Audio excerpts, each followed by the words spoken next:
welcome everyone to another episode of the Mind Sculptors podcast. I am your host, Callahan, and we're here today to answer the question: is Crimson Vow the set that breaks competitive Callahan, EDH? no.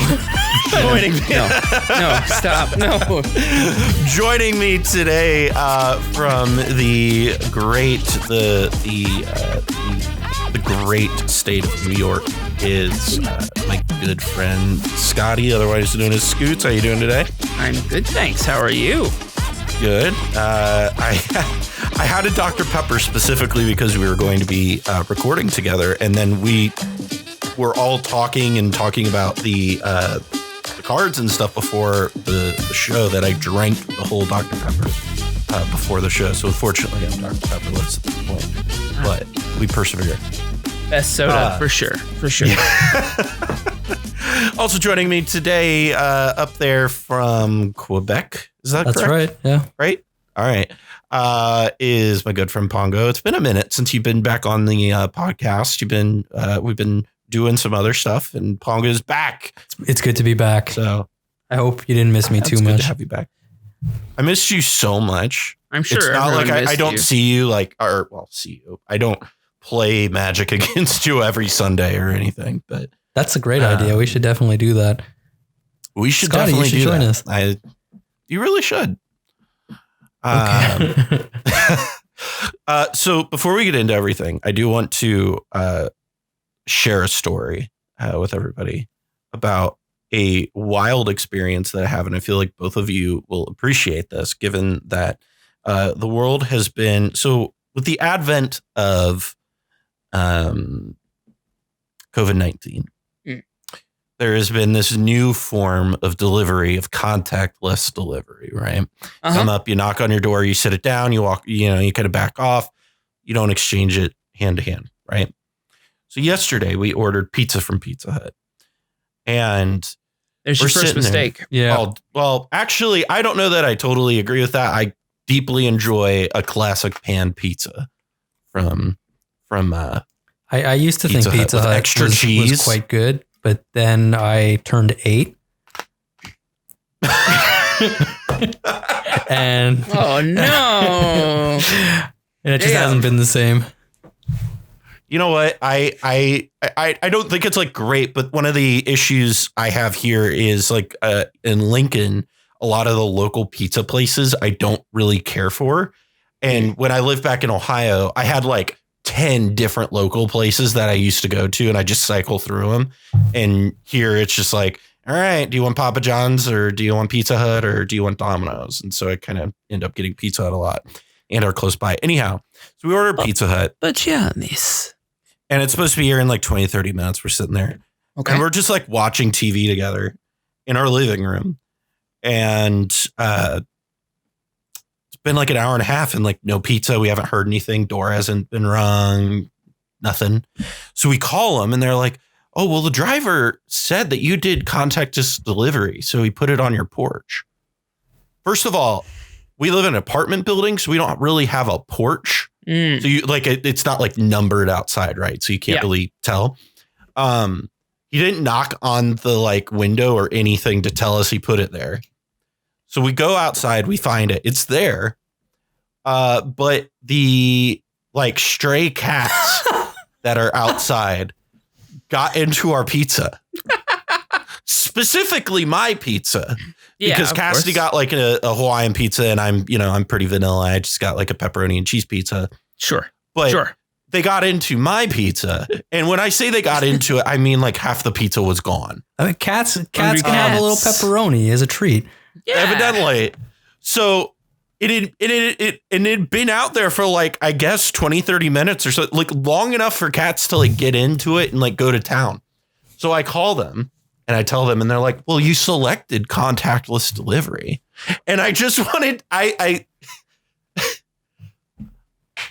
sitting there and I'm just like, I didn't think that meant you weren't going to contact me about it at all.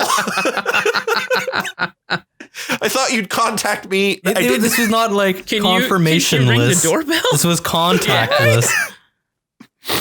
So she's just like trying to like talk me out of like asking for another pizza. And she's like, well, what do you want? I'm like, well, I want another pizza, please.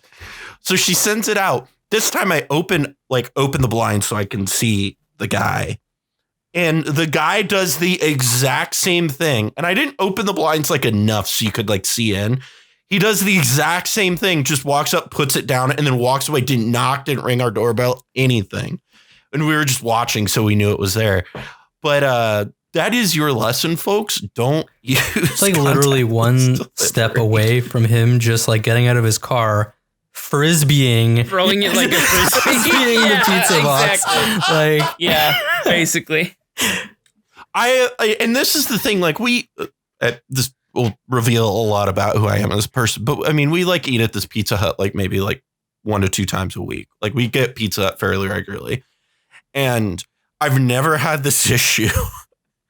But like this one time, now I'm just like, I looked at my fiance and I was like, I mean, we're not getting contactless delivery again because they might not contact us. Wow. So I needed to share that with everybody because that is how my week has been going. Thank you for that. It's like a slice of life anime, but Callahan like, edition. I just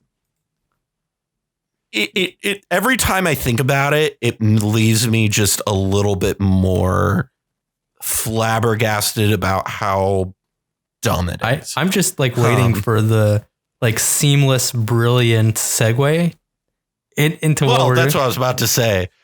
Talking about things that I think are really, really dumb and I've been flabbergasted by. This is a great segue. Nailing it so far. Yeah. Well, you ruined it, Pongo. You had to get in there with your, I'm waiting for the seamless transition. I had the seamless transition. Did you though? Yeah. I would like to offer. Yeah. Did you? Well, here's the thing. So the title of this podcast is Crimson Vow, the set that breaks cEDH. That's what all of our set reviews are called. The short answer is, for those of you who are only 10 minutes in, no. No. No, it is not. Feel free to get mad at us just for the title of the video. Because that is sure to do something. I want to take a not drive it won't drive our numbers at all. No, it definitely won't drive our engagement. That's one of the other things is when people comment like, I can't believe you're doing clickbait. I'm like, you're just making it better, man. So that's a fun lesson for you guys that if you don't like our content, please make sure to tell us in the comments. Please tell us how deeply you dislike our content in the comments. Because it feeds Callahan's desire to be negged. But so this set has been, we talked about this before we went live, is it's kind of a little underwhelming as far as cEDH is concerned. Honestly, I would dare call this set milk toast. Milk toast? What does that mean? Milk toast. Not like the combination of toast and milk, Callahan. Yeah, no, it's like MILQUE. Yeah, exactly. Oh, okay. Yeah, it's very boring. And so to start off the boredom is, hey, do you guys remember Xantra, that commander that used to be a World Gorger thing back in the day? And then they ruined it. Then they ruined it. Yeah, Xantra was my baby. I had that thing nearly foiled out. Well, hey, you can refoil it out. We got a better Xantra here for you, babe. No, because I can't use my invention Paradox engine anymore. That's true. You can't use your Paradox engine in Commander. Anje, Maid of Dishonor. It's a legendary creature vampire. That's 4 mana, 2 colorless, black, and a red. That says whenever Anje, Maid of Dishonor and or one or more other vampires enters the battlefield under your control, create a blood token. This ability triggers only once each turn. Also has a second activated ability that is 2 colorless and also sacrifice another creature blood token to activate. Each opponent loses 2 life, and you gain 2 life. So it's Xantia, but it's World Gorger Dragon Outlet, right, Bongo? I mean, that's what it is. Yeah. There's not a whole lot more to say than that. Like, if you want to be playing like a Rakdos World Gorger style deck, you can certainly use this as your commander. It's not your only option to do that either. So it's not necessarily breaking or treading any new ground. I suspect that this card... It's pretty clean. Yeah, I'll give it that. It's a pretty clean one. I mean, like, if hot goth vampires are your thing for your commanders, I was going to say, like, Anya's looking real good. Yeah, for sure. I would let her ruin my life. Absolutely. Like, in a second. But, yeah, I mean, beyond that, not a whole lot to write home about here. I suspect that the card will be fine. It's probably not even the best Rakdos option you could play, in all honesty, but it is there. I don't know. Is this going to be the rebirth of Xantia, Scoots? I mean, maybe for someone else. I'm not going to build it. Those days are over for me. I do love me some World Gorger, but I only have love for redless decks now. So that's, That's because it's the little bit of the, what's it called? The contrarian in you. Just can't play what's popular. Yeah, I guess it's just I'm a hipster, a dirty, filthy hipster. Definitely. I was just thinking that. Yeah. I mean, my whole brand is playing off meta decks, so hey, I can't say nothing about it. To add to the off meta types of decks is another legendary creature, Eruth, Tormented Prophet. It's a human wizard. It costs a colorless blue and a red. That says if you would draw a card, exile the top 2 cards of your library. Instead, you may play those cards this turn. So, Scoots, what are we looking at with this? Was this kind of similar to Ariel in some respects? I mean, it's very similar to Riel. Like, I wouldn't doubt that both of those decks might even consider playing the legendary in the 99. It's kind of got that neat like Harnfell kind of effect, like on the back of Bergie. And it's Izzet, and Izzet is pretty good at drawing cards. So I think it'll be a really cool like storm type deck, like a deck that just kind of plays mana until it like wheels and tries to go off type of thing. I think it's cool. I think it's fine. Is that okay? It is completely hosed by like Draneth though, which is probably not great, and it doesn't really lend itself to running maybe the most powerful strategy in the format right now, Underworld Breach, because of the whole you don't have cards to pitch to LED type of thing. But it's fine.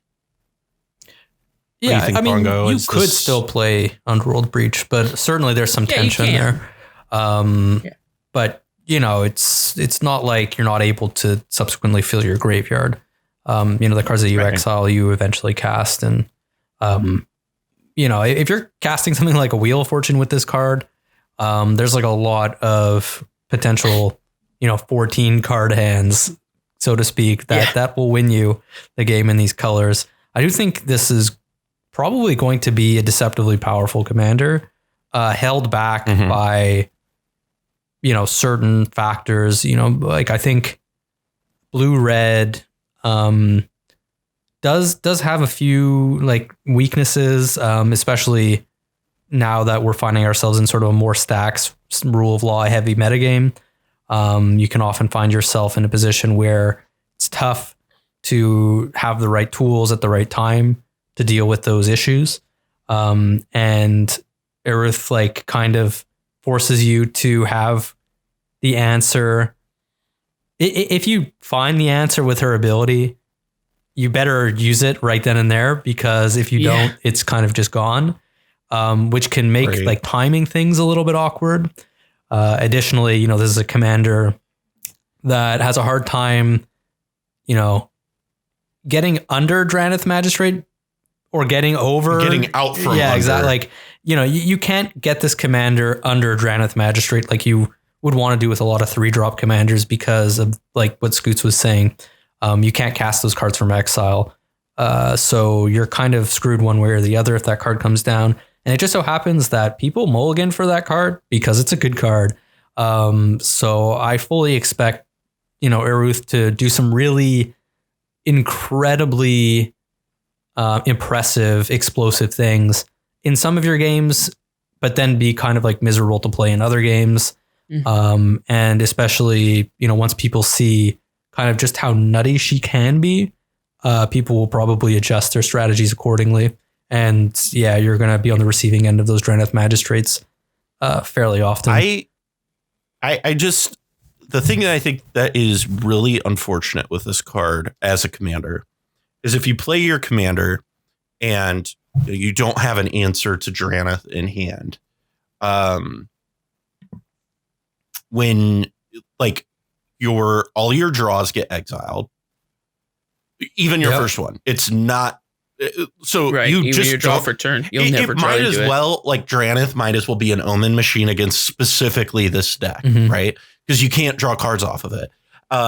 All your cards that you're going to use to traditionally like dig out of and try and find answers to get rid of the Draneth, right? Like Rhystic Study, Mystic Remora, all these different things you're going to want to try and draw into stuff. You ain't drawing into shit.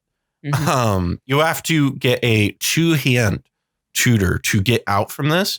I don't know if you guys know this or not, but blue-red doesn't have a lot in the way of 2-hand tutors. What about solve the equation?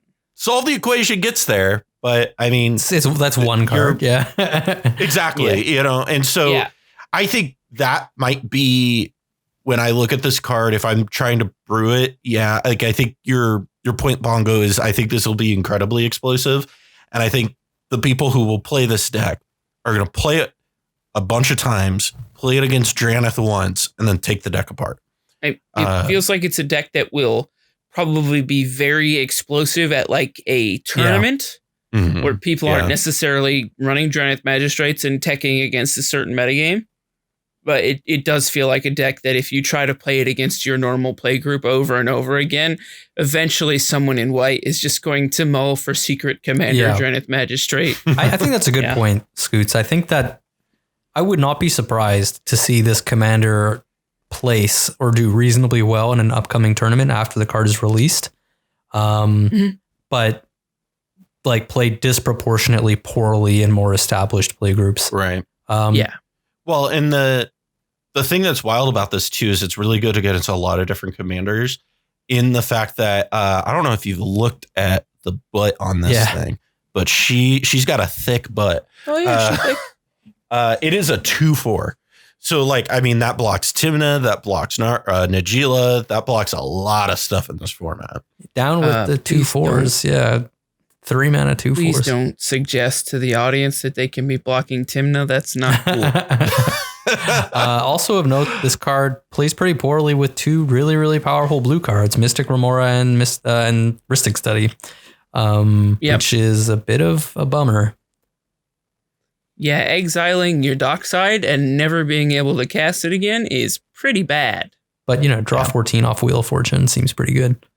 Yeah, that's that huge upside, right? But it's like a deck that you would definitely feel comfortable mulling to like 4 or 3. Like if you can get a 14 card wheel, sounds fun. Yeah, this does not appeal to me at all. This just sounds every like you talk about this 14 card wheel, and I hear it, and it sounds great. But then every time we talk about all the downsides, I'm just like, oh man, I just can't. Like I could never. It sounds like a deck wherein doing the thing is very fun, but you don't get to do the thing very often. Yeah. And there's going to be a little bit of a theme here with our next commander. Another commander that gets shut off pretty hard by Draneth Magistrate. And any sort of stuff like that's popular these days, like Dothy Voidwalker, Rest in Peace, those sorts of things kind of rain on this one's parade is Grolnok the Omnivore, which is the new frog commander. It's not a horror. It's just a frog. It's 2 colorless, a green and a blue. It's a 3/3, and it says whenever a frog you control attacks, mill 3 cards. Quick question, if anybody can look this up while I'm reading the rest of this card. Exactly how many frogs actually exist in Magic? I can't imagine that there's that many of them. I will. I'll be right back with that answer. I mean, there's second ability is changelings. Well, okay. Yeah. I don't care about changelings. I talk They're about probably more playable than the majority of frogs. Let's see. Well, yes. Spore frog. There are 3, 6, 9, 12, 15, 18, 21, 24, 27, 30, 32 frogs. I wonder how many of them are like in standard. Oh, I don't know that there was that many frogs printed recently. Maybe. Yeah, that's all. That's like my other like question is I'm just like, I know there's like some like copy effect stuff in standard right now, but I'm curious. When I look at most of these frogs, they have old borders. So I'm sure. Well, so whenever a frog you control attacks, mill 3 cards. Whenever a permanent is put into your graveyard from your library, exile it with a croak counter on it. You may play lands and cast spells from among cards you own in exile with croak counters on them. So, Scotty, this was a card that Phoenix got really excited about. This was a card that a lot of people got excited about. Mm-hmm. And this is really exciting on a lot of different avenues, specifically the Hermit Druid perspective, correct? Yeah, I mean, Hermit Druid is a pretty easy way to use this card to some pretty serious effect. Just mill your whole library and then you can cast whatever you want. And like, I think the one that people have kind of settled on is Thassa's Oracle. Just mill your whole library and cast the Oracle from exile or whatever. It's amazing how simple that card makes everything. Yeah. I mean, it is fairly, it is a fairly like boring type of win, but you know, green, blue, you can get your Hermit Druid pretty easily. And I think another cool line that I've seen, I've seen people doing is the Spore Frog and then just recycle it and Turbo Fog. Like, you just loop your Spore Frog back into your library and the Turbo Fog. People are actually playing Spore Frog in this deck. You love to see it. That is really funny. But Pongo, this is a deck that pretty heavily gets turned off by Dothy Voidwalker, Rest in Peace, Drannith Magistrate, all 3 of those cards. And all 3 of them are not unplayed, right? Like, those are real things the deck has to overcome. Yeah, it's certainly, you named like a list of very niche cards that are not in like basically any deck in the format. Let alone every deck at the table other than yours. Yeah. So certainly there's a good amount of hate that now really messes with Grolnok. It's a bit of a shame that Drannith Magistrate affects it as hard as it does, because like a lot of decks that have this sort of strategy, in many cases can play around Drannith Magistrate a little bit more easily, but this one, I think like the majority of the win cons or like all the win cons are shut off pretty hard by that. You don't really have good pivots in that respect. In theory, you could like go for like a Hermit Druid and like manually activate and put your Thassa's Oracle in the stack. And you're in green to do that. But like that's you're still, if you have, for example, a Dothy Voidwalker in play and it's active like that, you're just giving them your entire deck. You're giving them like your that deck, one is not going to necessarily work super well in that spot. And additionally, if you're talking about we are talking about a deck that is going to struggle to like actually find those cards by accruing card advantage if it finds itself in that position, because the card advantage is so hosed by those effects. So it's not strict card draw, even though, you know, when you're not dealing with those things, it is certainly more powerful than draw a card. You know, you're essentially drawing 3 cards on each attack, which is, and like you're drawing the 3 cards kind of, you know what I mean? Like, sure, you can't play instants and sorceries, but you're going to hit all your land drops. You're going to make a ton of mana dorks. Like, this deck is going to make a lot of mana. It's going to like that. No doubts about that. When you're actually doing the frog thing. I think this will be a good commander, because I've said this before. I don't think that cards that hose certain strategies mean that a deck is unplayable. No, certainly not. And this is something that, you know, I talked about on Twitter, where I was like kind of like joking about how like sitting there and like posing next to the grave with the peace sign up meme is like Dothy, Drannith, and rest in peace next to this card.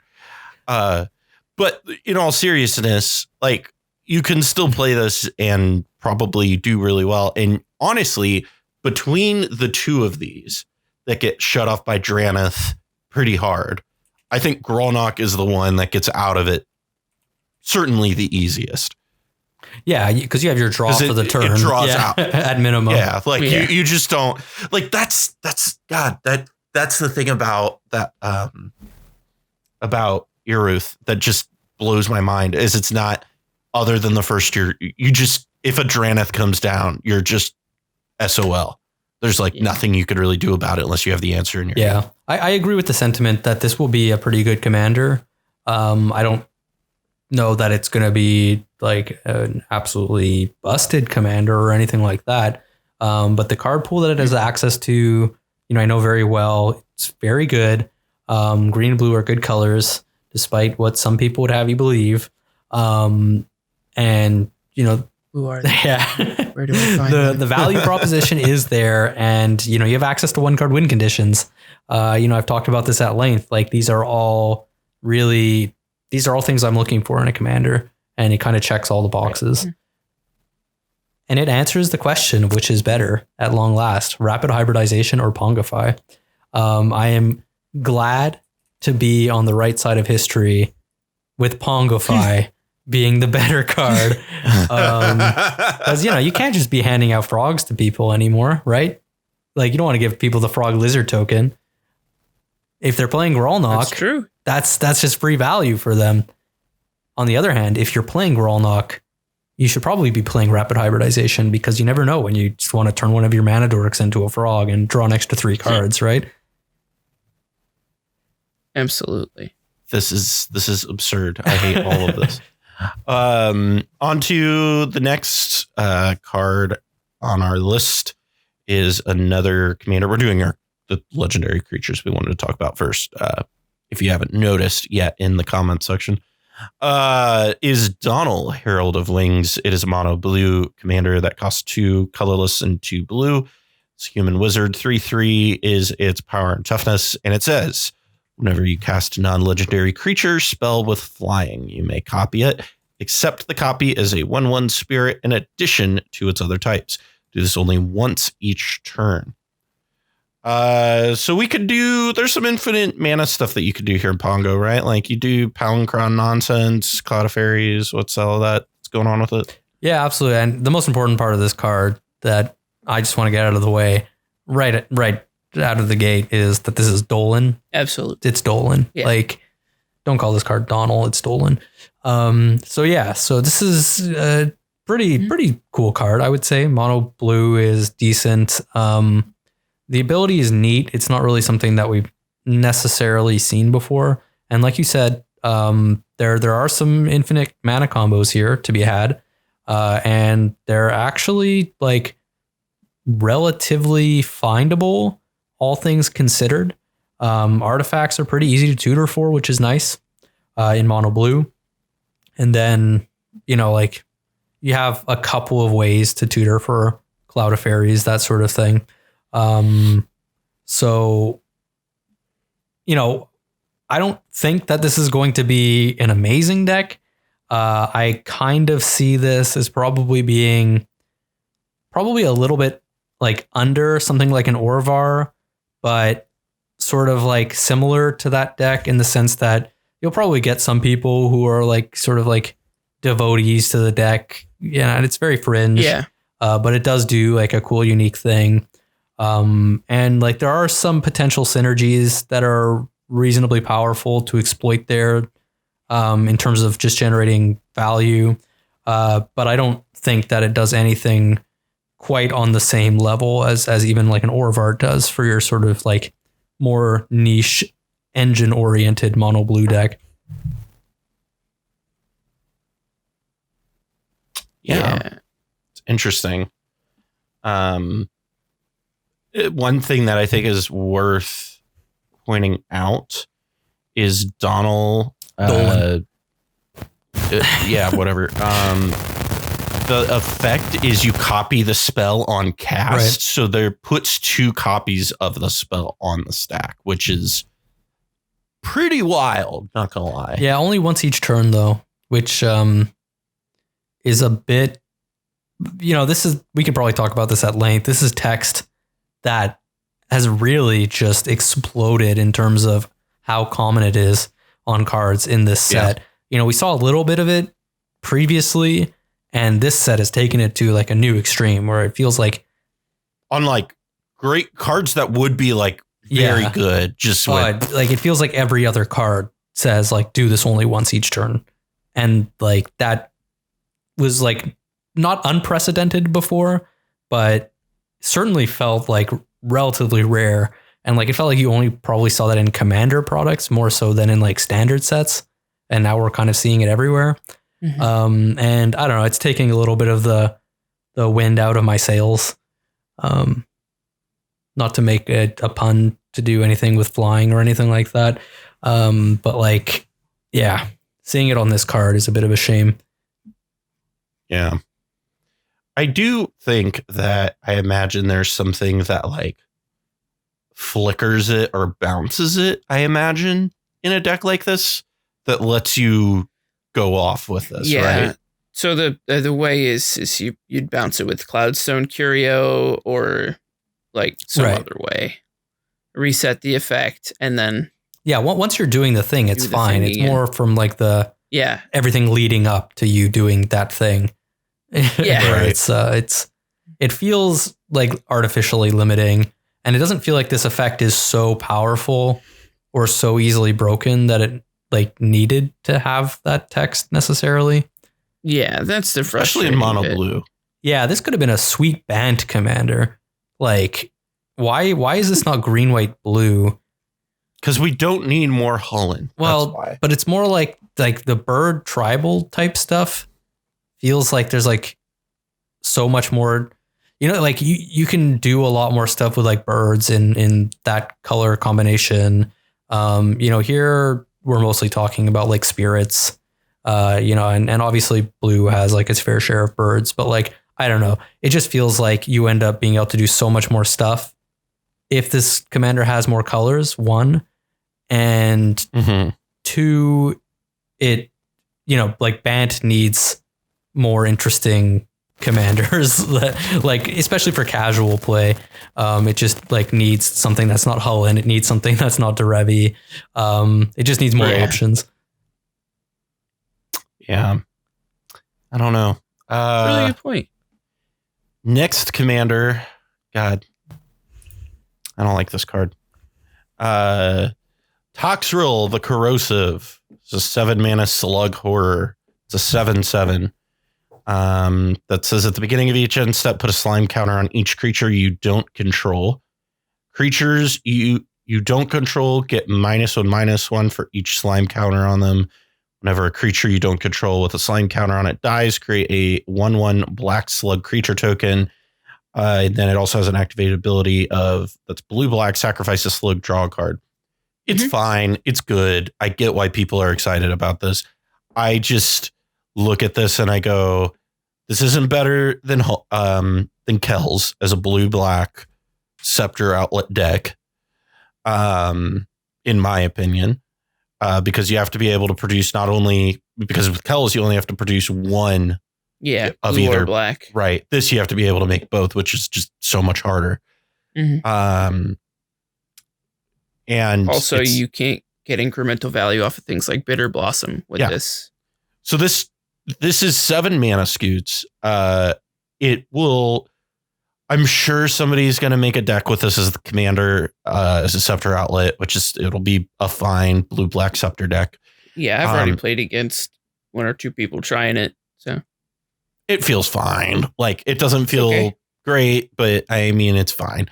But as it goes as a reanimation target, where do we feel that this really comes down to? Because I've seen some people saying, "Oh, you need to cut Villas for this."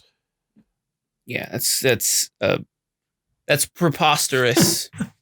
I think preposterous is the word that I would use there. I think it is a fine card, and I think depending on the list that you're playing, I think it can be really cool. Maybe, but I think it's in, as far as a reanimation target, I think we'd see it more in like casual Magic, or like can Arumi cast legendaries? I don't remember, but like if Rumi can do legendaries, it might be cool in like Arumi, or I don't know. I think it's cool. I think it's a cool card, but it's I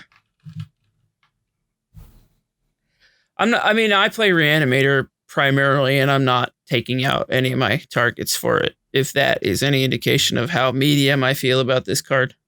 Well, I mean, like, so the comparison to Villas, right? Like, why when people are saying, "Oh, you need to cut this for Villas," well, I mean, it sort of board wipes in a way, and it kind of after a turn cycle, it probably board wipes.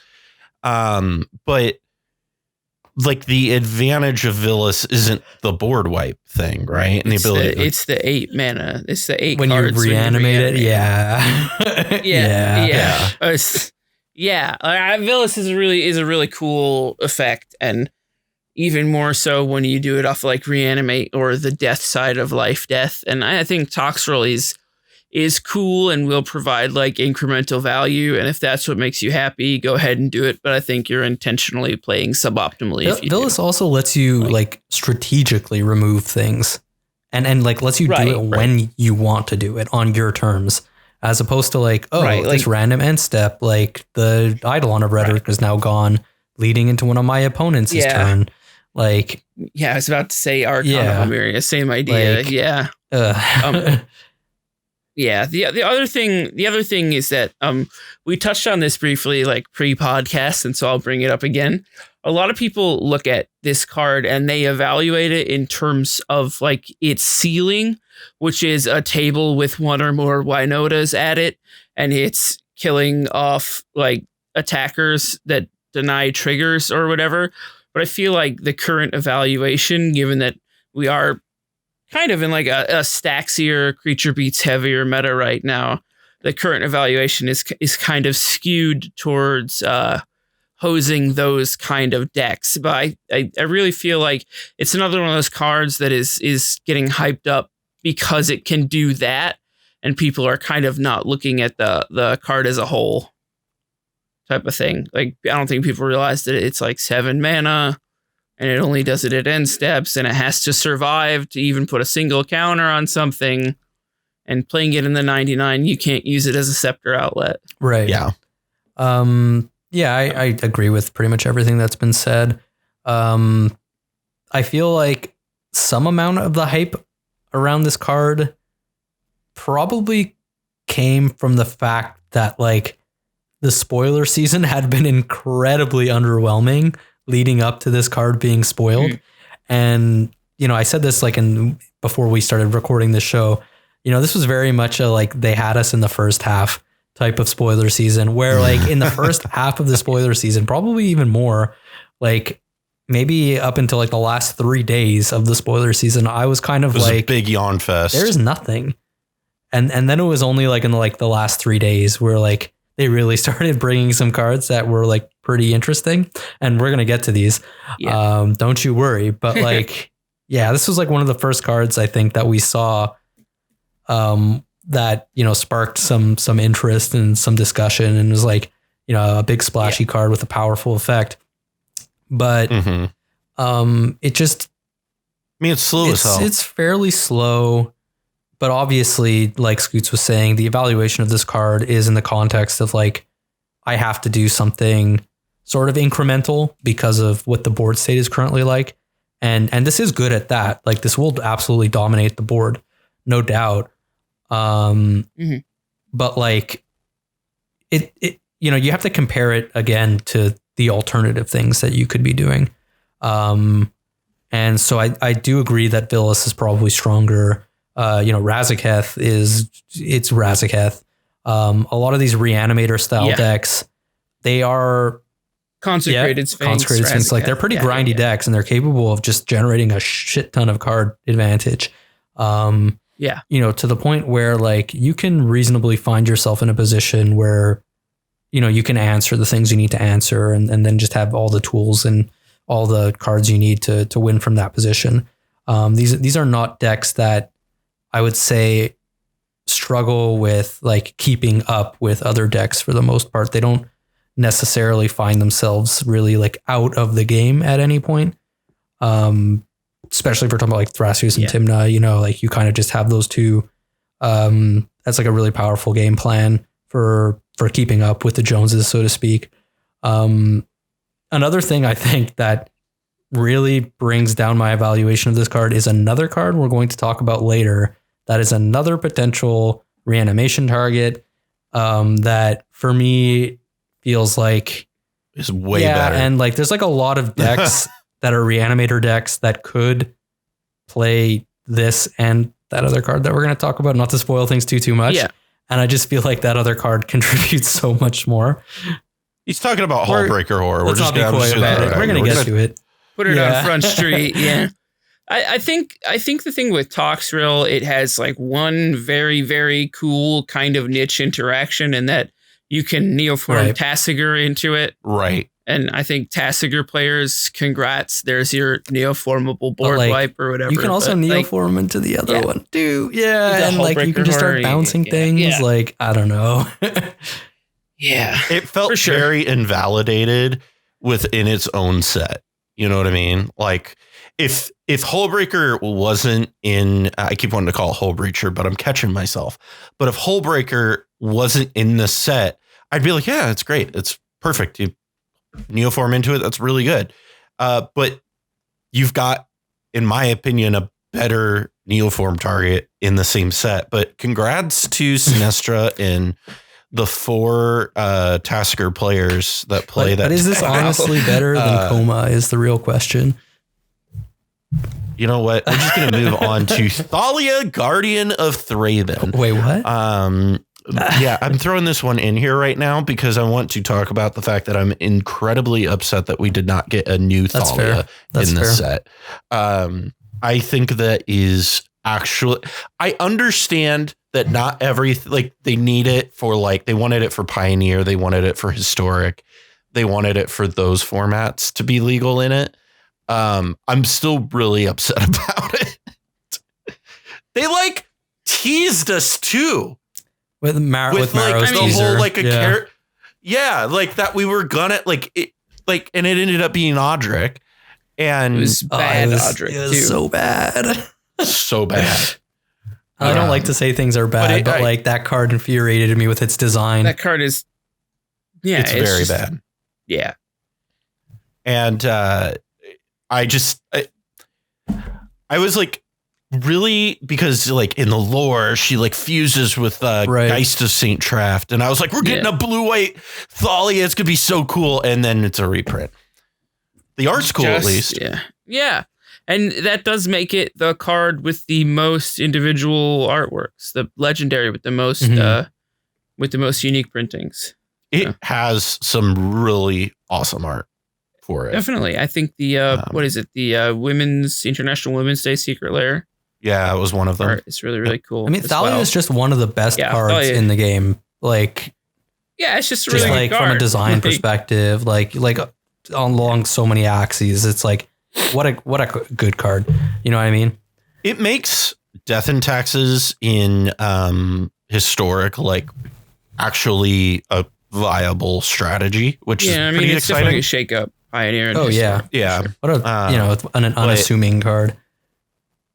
Outside of that, I'm really upset about it. We all wanted a new Thalia. Like that was the thing I was the most hyped for in this set.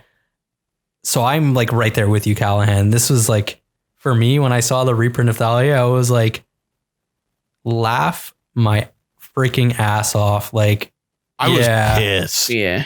I was legitimately angry. I was like, you gotta be fucking kidding me that you teased us that like you knew exactly what you were doing with that. And I didn't like that at all. But onto the actual white cards that we're going to be talking about here. We don't have a whole lot of them, but Savior of Ollenbock. It is a 3-mana human soldier that's 1/2 with training, which is a new mechanic. It says whenever this creature attacks with another creature with greater power, put a +1/+1 counter on this creature, and it has 2 separate abilities on it. First one says whenever your Savior trains, exile up to 1 other target creature from the battlefield or creature card from a graveyard. Mm-hmm. The second ability is when Savior leaves the battlefield, put the exile cards onto the battlefield under their owner's control. So Pongo, when we're looking at this card, obviously white decks rejoice. There is some pretty awesome stuff that you could do with this. I'm so glad you threw this one to me, but, because I love this card. I think it's a well-designed card. Design. I love it. Like, I love it too. We're just like proving once again that white cards like have the best design of all cards in this game. They're not always like necessarily the most broken. They're not necessarily, the most individually powerful, but like when you look at like what white cards do, and then you look at like the context for where white cards are played, in particular mono white, like, there's just something so satisfying about the way they're designed. So yeah, gushing aside, I feel like I gush about a white card like every set. Just and always, it's always the same thing. Pongo and I secretly really like white cards and want white to be really good. Yeah, but don't tell Charles, right? Yeah. I mean, I say this is like I was like a Derevi main like in the earliest days of cEDH. I love me some stacks. I love me some white cards. What was it you said that you were molded exactly. in the win conless stacks? I cut my teeth on win conless stacks. Exactly. I was born to the dark. But so this card is sweet. I don't know that it's necessarily going to have a ton of homes in cEDH. I expect to see it kind of like in the mono white stacks decks. But where this card is really, really neat is, potentially as a 1-of in Legacy. What's super cool about this card, what I love about its design so much is that it's card advantage done in such like a unique way, in such a white way. You are incentivized to attack with it naturally, and that's a very white thing to do. It's a weenie that you can tutor up with Recruiter of the Guard, which is like an Imperial Recruiter. Yeah, if you're playing red-white, both recruiters get it. When it trains, you can remove things repeatedly, naturally, but also you can recur things from your own graveyard with it, which is super sweet. Yeah. If somebody removes one of your things, you can start using this as an engine to exile those cards. And, suppose you're playing Death and Taxes in Legacy or something like that. You've got your Flicker Wisps and stuff like that can flicker this. You've got your Yorion that can flicker this. And then you get all your cool cards back from the graveyard. And like it doesn't even care about CMC. So like you can cheat your 3 and your 4 drops back into play if they somehow end up in your graveyard. This card is super sweet. Cool card. It just feels potentially a little slow for if you're playing like a 3 or 4 color deck that happens to have white in it. That's sort of one of the areas of tension with white's design that I'm sure Charles could talk about quite a bit. A lot of these like double white cards or like these sort of more incremental white cards, they want to be played with other white cards. And that kind of pigeonholes their design, not pigeonholes their design. That's the wrong choice of words.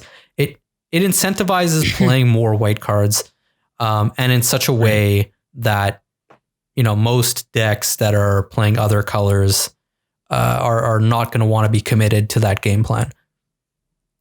Well, I mean, I think just using myself as an example, as somebody who's been playing a lot with Arden recently, Arden is one of those cards that plays really well with other white cards.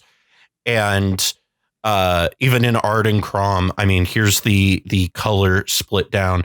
40% blue, 27% white, 14% red. Like it is a blue-white deck, and it keeps getting whiter. It is getting gentrified. So they say. There you go. But it's one of those things where, and Charles and I have talked about this, where the more white cards you play it, and you said this, right, is that incentivizes you to play more white cards. Because it's white is a very internally synergistic color. Internally synergistic. Yeah. It doesn't synergize with other colors as well as it does internally. And I think that's very unique to white, where other colors tend to mesh with other colors quite well, and complement other colors in very obvious ways, where white tends to not do that in the same way that like blue does or green does, right? So it's very interesting to see this card, and I like this card. I want to play this in like Lavinia, but as I have said off the air, I am just so bored with Lavinia. I don't know if it's 2 years of like playing like every flippin' iteration of the deck, or playing like Ojutai or what it is. But I just I sat down to do the update for the new Lavinia list, or for the new set with Phoenix, and I was just like, I just can't come up with anything. I'm like, I was like, what do I do to this? And so that's kind of where I'm at. Fun fact: I still think Lavinia is the best hate bear in the format. But hot takes with Callahan. Let's go. Hot takes with Callahan. This card really has like Bomat Courier vibes to me. I don't know if you played Standard back in Nomincat, but this card definitely has like that kind of feeling to me. And it especially as like a recursion engine. I play some Aurelia occasionally, and Aurelia is a 3/4 that makes extra combats happen. So you get 2 triggers before the exile ability is exhausted, and then it's like fairly easy to protect and play a lot of flicker effects. I just think it's like a really, really cool card and will fit really well into some decks. And I think this will fit well into Winota, actually. Like Winota, it's a human, right? So yeah. So like it feels like it will do very well in Winota. Winota being a 4/4. Yep, this thing is going to train a whole bunch. It's gonna get pretty much every time you swing, right? Like, and it just continually gets bigger. Like, this seems really good in Winota. Yeah, it's a pretty cool card. Next card on our list is a card that I am supremely bored with. It's this card again. It's incredibly. It's so boring. Is Alchemist Retrieval. It's a one blue, and it's got this cleave, which cleave is the weirdest mechanic. I hate the way it's templated. It looks so weird. But it's return target non-land you control in brackets. This is the worst for radio. To its owner's control, or to its owner's hand. And the cleave cost is 1 and a blue. So for those of you who are unaware, cleave is so on the text of the card, it says return target non-land permanent, and then in brackets you control to its owner's hand. So when you just cast the card normally, you cast it with the brackets part. When you cast it for its cleave cost, you do it without the brackets in it. When you cast it for its cleave costs, You remove you remove the brackets. You do it with the brackets. Yeah. If you remove the brackets if you use it for its cleave cost. Yeah. So Scoots, people are excited about this because it's a dockside doubler, I guess. Yeah. It's a dockside doubler. It works with like it seems like every set they're printing a card that works with like Lord Drakus loops or whatever again. Yeah. This is Ice Wave Part 2 Electric Boogaloo, right? Yeah, exactly. But it's 1 mana this time. Yeah, though. I mean that's really cool. You bounce your own dockside, so like, it being modal is actually very good. Yeah, I mean it's another card where my evaluation is like it's fine. It's a good card. Like if you want to run it. If it thrills you, then run it. But like Chain of Vapor exists, and like Chain of Vapor just feels so much better than that. It's getting so much harder to find slots for these repeated bounce effects. So like, I mean, this is but is it better than anything? It's 100% a Cody card. Like goes in Cody, exactly. But like, it's just kind of a small upgrade over the card that it replaces, right? Like it replaces, I think, like Stern Dismissal. So now you can remove artifacts too, right? Like, with your 1 mana bounce spell, or I guess it's a 2 mana bounce spell if you're using it in that mode. Which is not nothing. Obviously, it's, you take those upgrades where you can get them, but it's not changing the deck like in really any appreciable way. If I was looking to play a 2 mana bounce spell, that's like specifically geared towards like doubling dockside, because let's say I'm playing in, a more like a turbo-y meta and I want my removal to like not be dead. But like I still want to play some amount of removal. So I'm intending to use this as a dockside doubler fairly often. This would be my choice just for the 1 mana, making it so that your docksides don't have to make quite as much mana for them to give you the explosiveness you're looking for. But like, I'm just not incredibly high, or I'm not as high on this effect anymore, given the metagame that we find ourselves currently in. It's because it's greedy as all get out. Yeah, I would, and a card that I've been playing with that I actually quite like, which is different from this card admittedly, but kind of takes a similar slot, is Runaway Together. Which is a colorless and a blue, and it's, it only hits creatures, but you get to hit creatures from 2 different players. You can bounce your own dockside and also remove like a Hate Bearer or something, or but Pongo, it's only 2 mana. You're thinking of Rushing River. Oh, geez. Which is another option, certainly. It kind of depends on the metagame in question, what your deck is trying to do. For me, I'm talking about Najeela, and like being able to clear away potentially 2 blockers from 2 different players can be incredibly valuable for like Grim Hireling or Nature's Will, something like that. But also, like you have like these value plays where you take back your Gilded Drake and replay it while also bouncing somebody's like 5 mana commander that they Jeweled Lotus into play. Like it ends up being a little bit more mana. It ends up being like a little bit more restrictive in terms of the types of things you can hit. But like, it's a much better tempo proposition. And ultimately, like these cards, because they're bounce spells, end up being tempo plays. And unless, you can reliably bounce a thing and then win after bouncing that thing, bounce spells are not the best form of removal. And it just so happens that, you can often now these days find yourself in pods where like you have multiple stacks pieces that you need to remove if you're playing some of these more aggressive combo-y decks.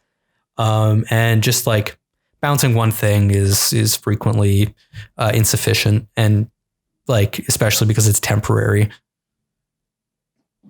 Y'all ready for the ultimate dockside doubler though? Yeah. Legitimately already have a deck doing this. Yeah. Is next card up on our list, we talked about it earlier, is Hullbreaker Horror. It is a 7-mana Kraken Horror. That's a 7/8. It has flash. It can't be countered. Whenever you cast a spell, choose up to 1. Return target spell you don't control to its owner's hand, or return target non-land permanent to its owner's hand. So this turns everything into like a counter spell or a bounce spell, right, Pongo? This is a 7/8 unsubstantiate. Yeah, it's just an unsubstantiate, and right? Then, so it's that's all. Yeah, it is. that's it. Yeah, and also it turns all your spells into unsub. Yeah, it turns all your spells into unsub. Alternatively, you can bounce target non-land permanents to its owner's hand, and it just so happens that a number of decks historically have played a little card called Tidespout Tyrant as a combo piece, because you cast a spell, you pick up a mana rock, you play a mana rock, pick up another mana rock. Meanwhile, these mana rocks are netting mana because we're talking about something like a Soul Ring and like a Mox Opal, and so these are all mana positive, and bada boom, you've got infinite mana, and then you just play your outlet and you're golden. Multiple decks that do this, Urza, you've got like Thrasios decks that do this. You've got, like all the polymorph decks essentially. And now, like we've just got a better version of that card. It's the 7/8 for set. It's 1 less mana. You can, if you hard cast it, it can't be countered. And the only sort of downside relative to Tidespout Tyrant is that you can't bounce lands with it, which it turns out is not really that big of a deal. Like you should probably be able to win the game regardless. If you are even mildly active in the Decklist database Discord server, you will see all the Polytyrant decks are requesting name changes. Or submitting name changes to instead of Polytyrant to Polykraken. So this is definitely Now, the one thing I will say is, and I did say this on Twitter, is I do think this is outside of cEDH. I do think this is a well-designed card from the perspective of it doesn't make Tyrant completely obsolete. And so like even in those Kraken lists, like just play both. Yeah, you can certainly do that. Yeah, like you're doing poly stuff anyway. You hit either one. Yeah, it's the same thing. Either one's good, and right? Now you have a backup. So it's like yeah. So to me, I just see this and I'm like, man, this is just it just gives those decks more instead of replacing a card. Right. It feels like it's just another tool to the arsenal. I don't know if those decks are just completely dropping Tyrant altogether. I wouldn't if I were them. But I mean, I feel like having two of basically the identical card that both are great seems pretty good to me. For those decks in particular, because once this hits play, you aren't always necessarily guaranteed to win on the spot, because you do still have to use the stack, which means that people can interact with you while you're trying to do your loop. And in particular, somebody could red blast your thing, given that it's, a 7 or 8 mana blue creature. You don't want to be like totally dead after, after that happens. Yeah. It's nice to be able to take a second shot at it if you're playing that style of deck. Yeah, I think you just play both of them. Yeah. One Kraken's probably the main one. Kraken is the first one you play. What's interesting about this card actually is that this card is, in my opinion, in my estimation, a big enough upgrade over Tidespout Tyrant that I'm going to be playing my first copy of this effect in Kinnan at long last. I was a bit of a holdout on playing this type of card, but now that we've got a version that can't be countered when you hard cast it and is 1 less mana and also less blue mana intensive, and also can protect itself. Exactly. Yeah. Like all of these things are, it's so much upside over Tidespout Tyrant that it's just like, I can't not play this at this point in Kinnan. Also, it just so happens that it lines up well with wanting to have a little bit more play into this stacksy metagame that we find ourselves in, where this can be used as a sort of multiple pieces of removal based on how many cards you have in hand. And you can Neoform Constant to get it. Yeah, I'm not playing Neoform, but I was going to say you can Neoform Tasigur. Yeah, you can Neoform Tasigur, which is another discussion worth having, because yes, now you can use this with Tasigur, and in theory, you can kind of just start going infinite that way, which is potentially more seamless for that deck than a lot of the other 7-drops that it could theoretically Neoform into to do that sort of thing. I would not be playing that as a poly deck. No, it's not a poly deck. Absolutely not. That is a Neoform deck.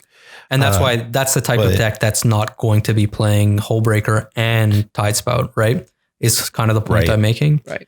I do have a deck that I've brewed for this, and I've showed it to both of you. I've seen it, which is kind of like more of an experiment than anything, like a proof of concept, which is like Razalus Reanimator. The interesting thing, one of the interesting things about this card, and I think this applies, similarly to a deck like Tasigur, which often will play ad nauseum even with the fatties. It's interesting because if you're trying to do ad nauseum things with Razaketh, you're kind of being pulled into two different directions. On the one hand, Razaketh wants you to be playing a lot of mana dorks. Wants you to have sort of more permanent advantage on the battlefield that it can take advantage of to scale up its power. Whereas ad nauseum is, it incentivizes you to be playing more fast mana and stuff like that. My sort of hypothesis, or at least my idea in deck building that I had with this brew, is that Hullbreaker Horror can bridge the gap between Reanimator and ad nauseum strategies a little bit more effectively than Razaketh can.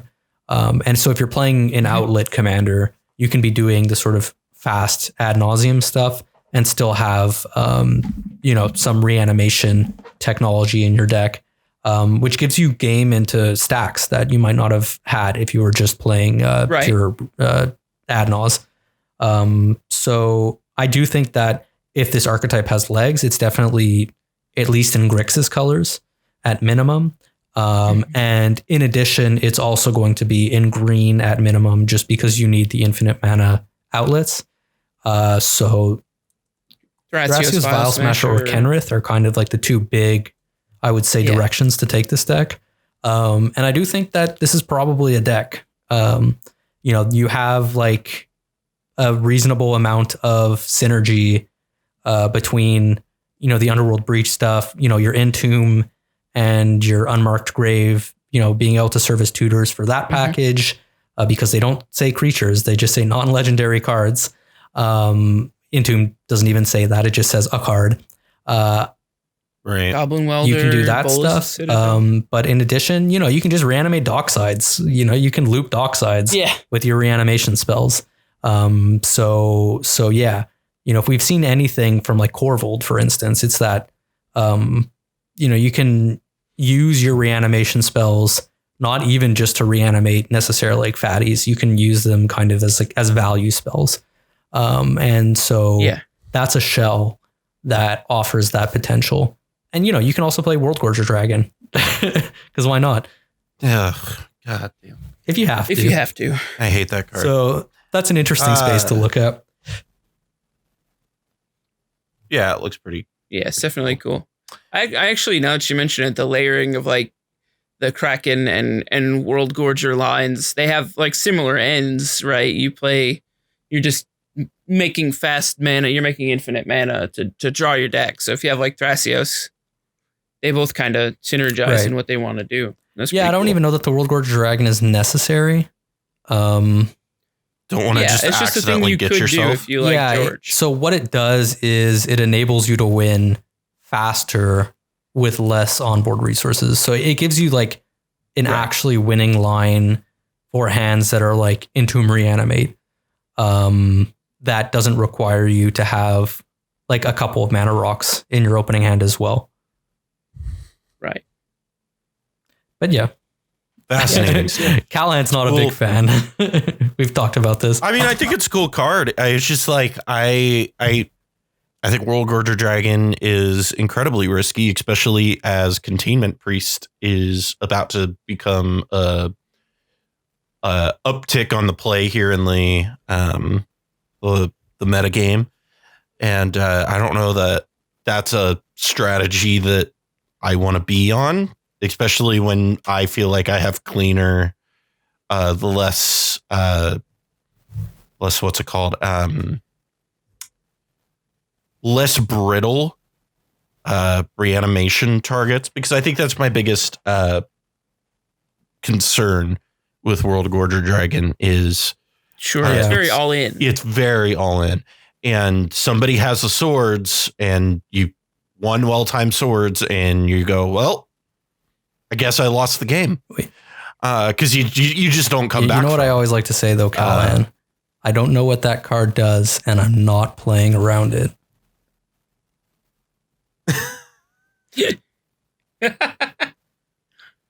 Moving on to some interesting stuff that is kind of cool for deck that I enjoy a lot is Consuming Tide. It's a sorcery that costs 4 mana. It's 2 colorless and 2 blue pips.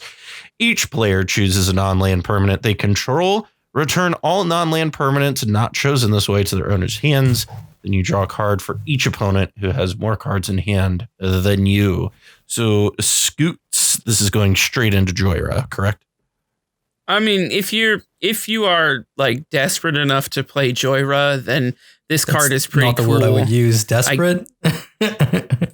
Yeah, like, you know, insane. If you need to draw cards that much, then I mean, it's a second paradoxical outcome, right?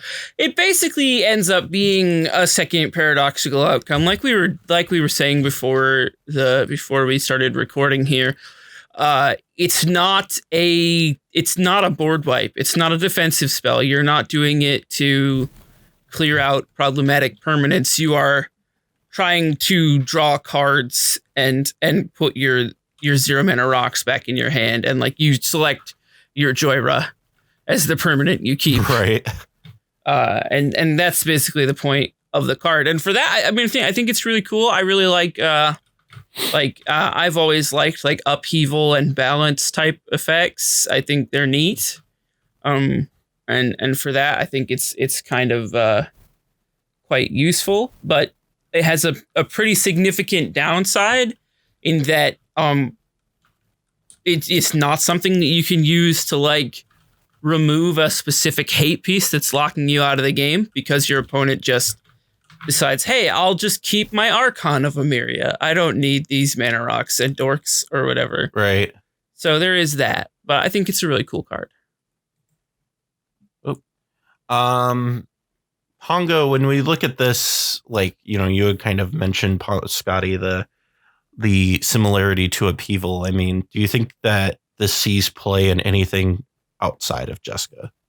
Joyra. Or not Jessica, Joyra. So, you know, I'd heard of some people talking about it maybe for like Kinnan, for instance, doing kind of like a similar thing where you're picking up a bunch of mana rocks and replaying them and netting a bunch of mana that way. I would have to see it to believe it, sort of thing. I'm not necessarily convinced that's going to be good enough. Just because, especially for like that type of deck, you know, mana is not usually the gate. It's usually cards. Like you usually want your cards to be giving you cards. Right. And this is not necessarily reliably drawing you cards either. Just because like if somebody like mulligans down below you, you know, doesn't end up like spending, or like, and you haven't ended up spending counter spells, I guess, is the other factor. You're not necessarily drawing cards. You can kind of imagine you might be a parity in that respect. And even then it's like only 3 cards maximum, which is not an incredible rate for 4 mana. It feels very niche. You know, Joyra really wanted Upheaval, I think has always wanted Upheaval. And so like this kind of makes sense. But I don't know. I just don't know that I see it in a ton of places. In theory, this could be used as a powerful board wipe for the sort of like more turbo-y style decks. The awkward part though is that like people, if they know you can win in that spot, are just going to keep that one annoying stacks piece in play, right? Yeah. So it's not, it's well designed from that perspective. If you got to choose all of the things, this card would probably be busted. Yeah. But it's not. Yeah. And by probably, I mean, it would be busted because everyone keeps a mana dork definitely and you be keep busted. your Yes. commander. Like something stupid like that. But no, it's not quite that card. And I'm just not necessarily sold on it. Like I said, I have to see it. So can we all agree the ceiling of the card is it's a dockside doubler? I'm kidding. Sorry. Next card on our list, another blue sorcery, Haunting Imitation. It's 2 colorless and a blue. That reads, each player reveals the top card of their library. For each creature card revealed that way, create a token that's a copy of that card, except it's a 1/1. It's a spirit in addition to its other types, and it has flying. If no creatures were revealed this way, return Haunting Imitation to its owner's hand. Pongo, what type of decks are going to be interested in this? This was on our list. Yeah, I don't know. Maybe polymorph style decks. These are decks that can't really play main deck creatures just because a lot of the time they are looking to polymorph into their one game-winning target. We had the discussion about the Kraken before. That's a good example. You don't want to accidentally hit a mana dork instead because that would be pretty bad value for your 4 mana. But this kind of gives you a way to circumvent that to some extent. In addition, this kind of opens the sort of polymorph type strategy to commanders that might not necessarily have had like a very straightforward way to put a cheap creature into play. If we talk about like Thrasios Rograk, that's a classic polymorph deck. Rograk, where, that's exactly what I was thinking. You just play your Rograk and you don't really need a card like this. But if you have like a more expensive commander that you're using as an outlet, maybe you want some cards in your main deck that can just incidentally give you tokens that you can then polymorph. This card has a pretty high potential ceiling. If you happen to hit somebody's dockside on the top of their deck, that's pretty gross. And if nothing happens, then, you return Haunting Imitation to your hand. You get to try again later. I think I would be much more excited about this card as an instant. At sorcery speed, definitely. It feels like potentially maybe not quite good enough. But like sometimes you'll high roll with this card. As we said before, you'll get a copy of like, some hate piece that's asymmetrical, you hope. And in addition, you or alternatively, you'll get something like a dockside or, some other really, really powerful creature like a Gilded Drake or whatever. Can we add this to the list of horrible to play on webcam cards? This one's not that bad, actually. You just need tokens. We're gonna get to possibly like the worst one soon. Yeah, they printed possibly the worst one that's ever been made. I will say that like this card does have like somewhat of an upside. I know you said like you don't really need it in Thrasios Rograk, which is true, but it does make Worldly Tutor a lot more live in that deck, and it's just like another thing you could run as an outlet in that deck with infinite mana. And then the other thing is, I think it is probably like okay in very fringe cEDH deck Animar. That's interesting. But that's about it. Shout out to Shaper. Yeah, I just don't know that I would ever want to play Worldly Tutor in a polymorph deck. Yeah, but I get where you're coming from. It's interesting. I mean, it gets you going, right? You throw a polymorph, you throw Worldly Tutor, you throw your Tyrant on top, and you cast this, you get a copy of it, and then you basically have that card on the battlefield, right? And then you have another one that you get to reset with. Worldly Tutor is like so dead otherwise. Yeah, but Worldly Tutor in a 1 creature deck. That's true. Yeah. No, I'm just saying in a deck that has like 98 or 97 slots to fill that aren't creatures, Gracios, Rograk, or Tidespout Tyrant. Like, it could happen that it sees play. Well, I think it'll be a bomb in casual where people are Sylvan tutoring their Cataract Leviathans. Like, I mean, I'm going to put it in my casual deck for sure. It looks fun. Yeah. We're moving over into black. We've got a new sorcery, a new tutor that just got revealed. Demonic Bargain. It is 2 colorless and a black sorcery that says exile the top 13 cards of your library, then search your library for a card, put that card into your hand, then shuffle. So it's demonic tutor and demonic consultation kind of thrown together, huh, Scotty? Yeah, kind of. I mean, it's like all the worst parts of demonic consultation and like stapled to a diabolic tutor almost, or a grim just tutor. Thing for this one, you know, like when you've got 2 beautiful parents and you expect their child to be beautiful.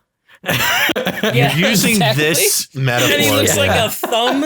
Yeah, this is that card. Yeah, exactly.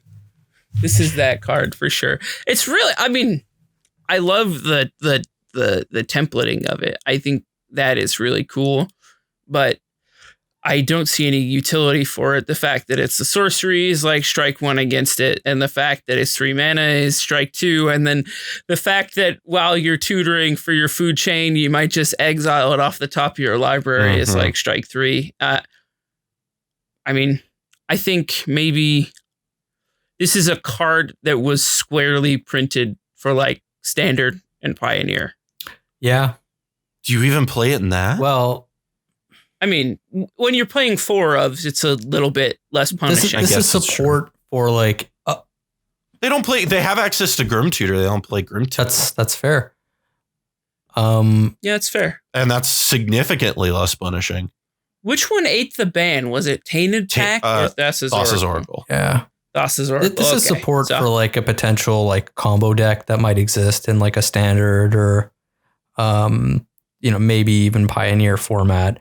Whether or not it's good enough to actually see play in that deck or those decks, I guess kind of remains to be seen.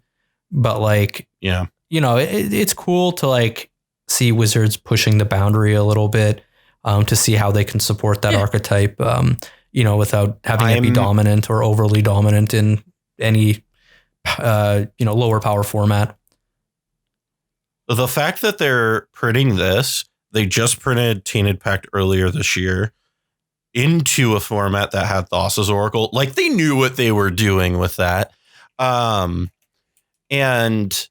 also they reprinted Grim Tutor. I am not too unconvinced that there's a demonic consultation reprint around the corner.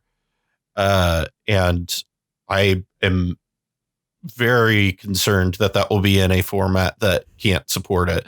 I don't expect to see that printed in a Standard set, though. I think that would be, and I sure hope like, like a supplemental set, like a Commander Legends, the new AFR Commander Legends. That'd be great if they reprinted it in that.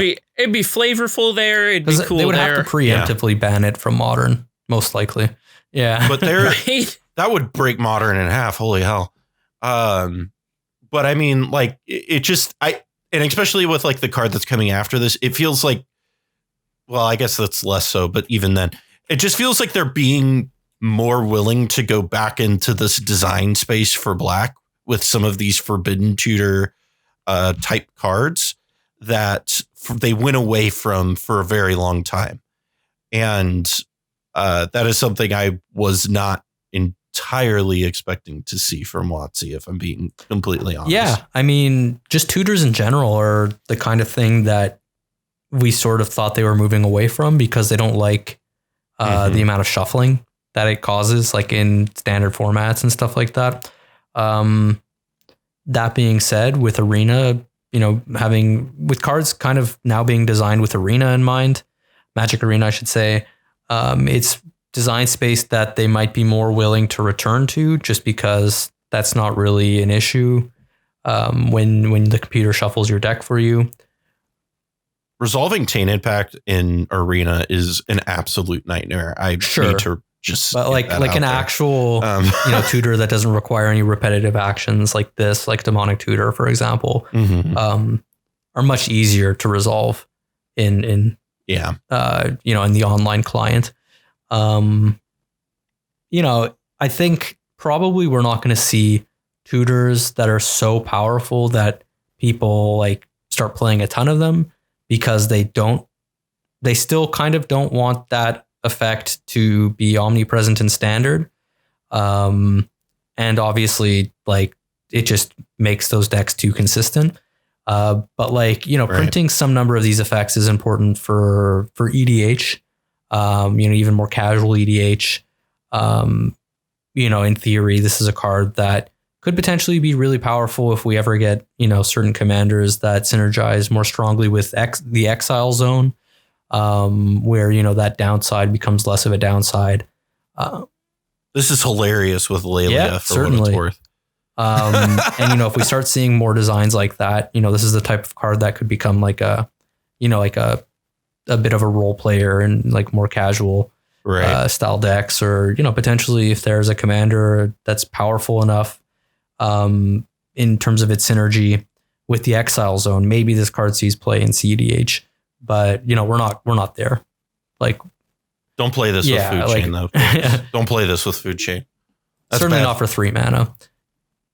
It's even at 2 mana, I wouldn't play it. It just the fact that I think I would at 2 mana. Demonic Consultation. Yeah, really? I'm willing to take that risk, if I'm being honest with you. You are a braver man than tutors are good. Like, I just like tutors. What can I say? I mean, that's fair.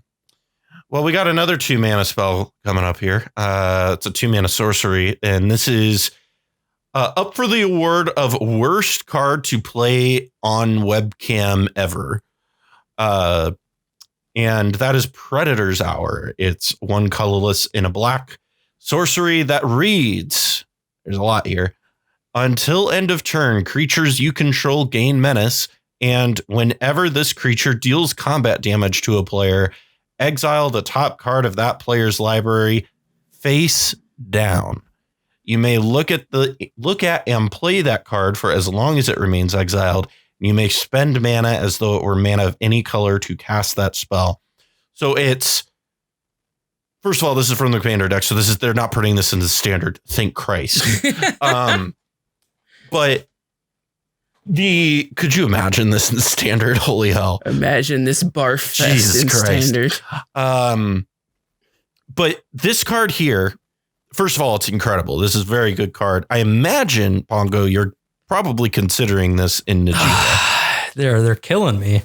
So there's so many cards to test. You are going to play it, but you're definitely testing this, right? I test a lot of cards, as you know. And I do think that this actually theoretically could get there.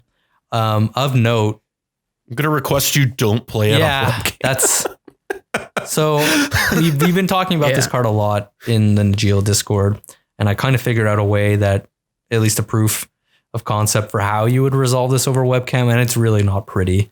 It's really not pretty.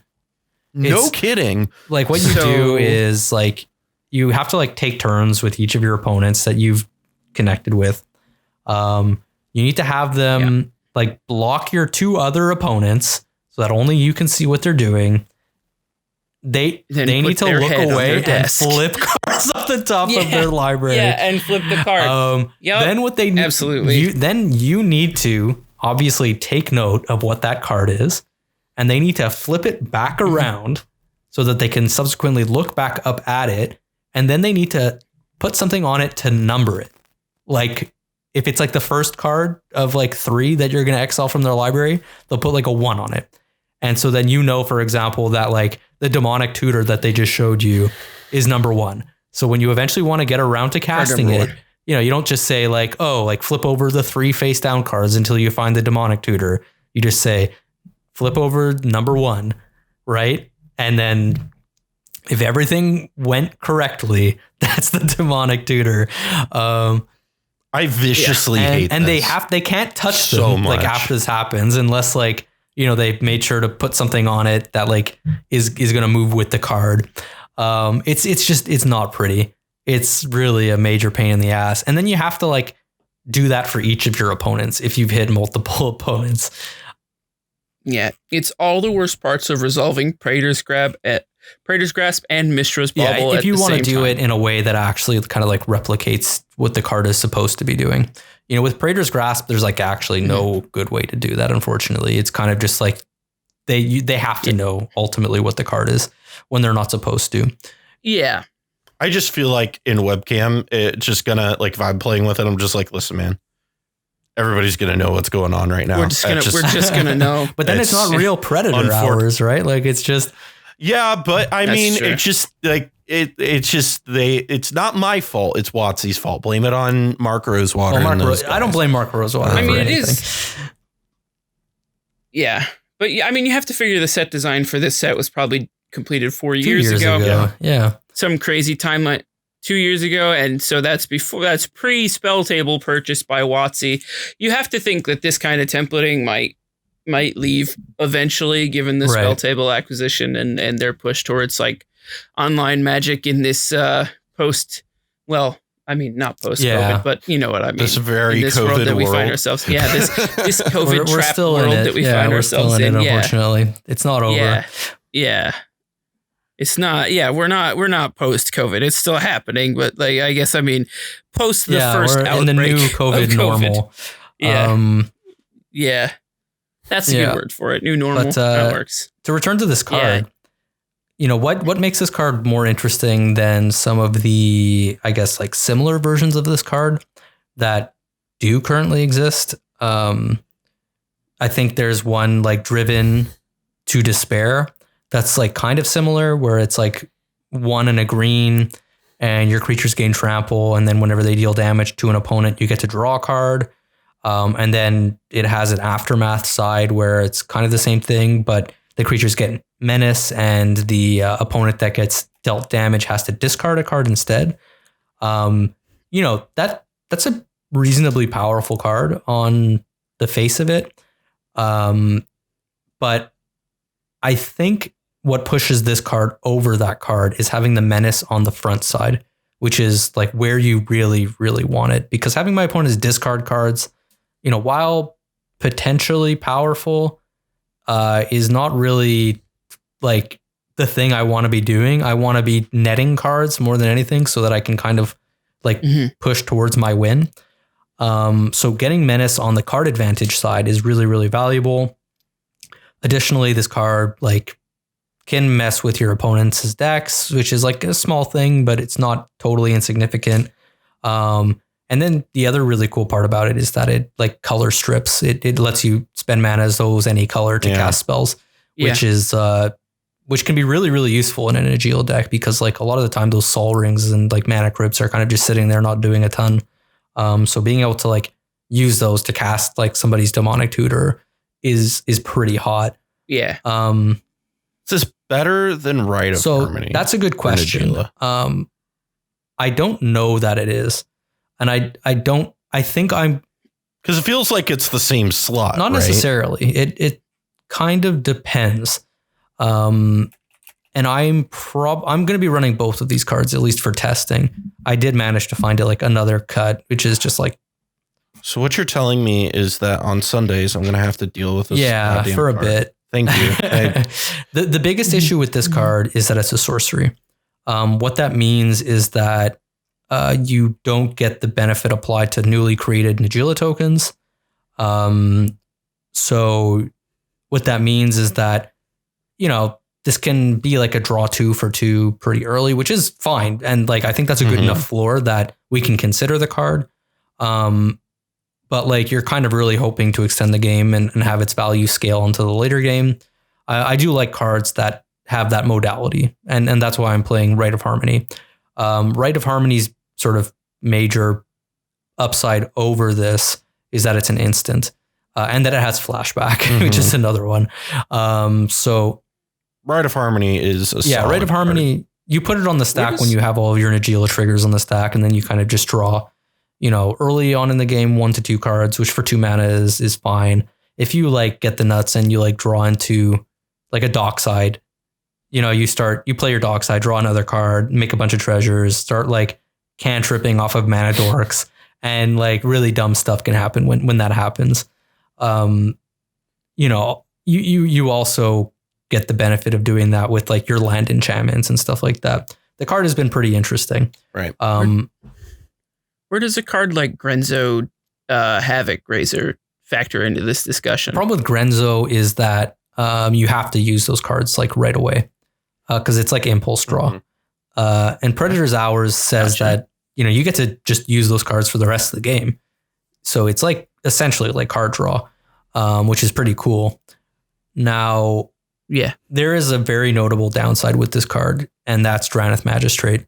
If Drannith Magistrate is in play, you don't get to take advantage of any of those cards that you flipped because you're trying to cast them from exile.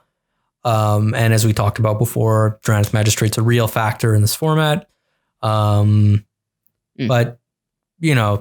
like, I don't want to put too fine a point on it. This card still offers enough sort of like modality of like early game value for 2 mana and then like late game scaling where it's worth a shot.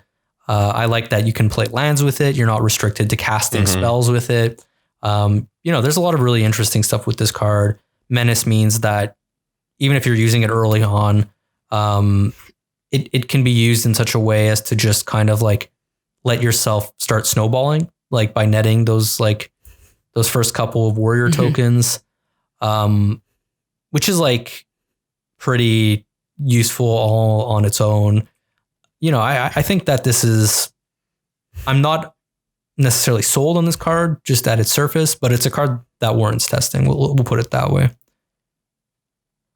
It seems it could be totally broken for all I know, right? Like maybe the menace side just is like, oh, hey, like here's Predator Hours, or here's Predator's Hour. Where it feels really good is in that meme. Yeah. Not gonna lie. But maybe this card in some game situations will just be like, here's Predator's Hour, here's Derevi, like good job, nerds, like holding back blockers. Like I just win anyway. Like, you know what I mean? That menace side of it could theoretically be really, really powerful, and it's hard to evaluate that until you actually try it out in games. So Scoots, outside of Najeela, do we see this card seeing much of any play? I mean, it's not bad. I mean, I think it adds something in Tymna decks, and it adds another a strategy that I've seen being brewed is another card from this set that's not in our preview, but Umbris, I think is the name.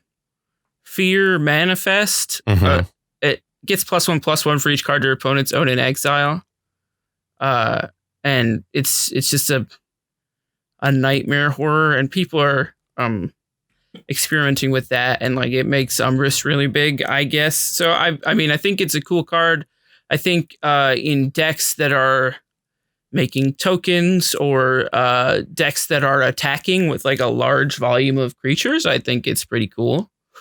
I've seen like Arden Vile Smasher. I think it might be cool in that. It's like a Staxy list that plays like hand stacks and Godo stuff, and I think it's a good card. I'm not sure like how high I am on it, but I think in Najeela it's a bomb. I just don't know if it's that same amount of a bomb anywhere else. Elsewhere. Yeah. I'd say that's fair. Well, on to some red cards. We've got another wheel. Change of Fortune. It's a sorcery that costs 3 colorless and a red that says discard your hand, then draw a card for each card you've discarded this turn. So Scoots, when we look at this card, we don't think of the new Anje. We think of the old one, right? Like this fits really well into that old Anje mold. Yeah, I think that and Riel are the 2 cards that it's serious seriously quite good in. Yeah, I mean, I think it's also like a one-sided draw like that is also like pretty good in decks that can make a large amount of mana and play red. I think it's totally fine as like in any deck playing Breach. Basically, I think it's fine. Well, I do have like one caveat with that, which is, if we're comparing this to something like Windfall, the power of Windfall in that style of deck is that you're dumping your hand and you're relying on an opponent having more cards in hand so that you subsequently draw up. Whereas this, if you've dumped your hand, this doesn't net, the power level of this card doesn't go up as a result. Yeah. So I would say like Sans Blue Breach decks, maybe it makes more sense in, which I think is, I think that's totally fine. I mean, I think it's a neat card. I think it's,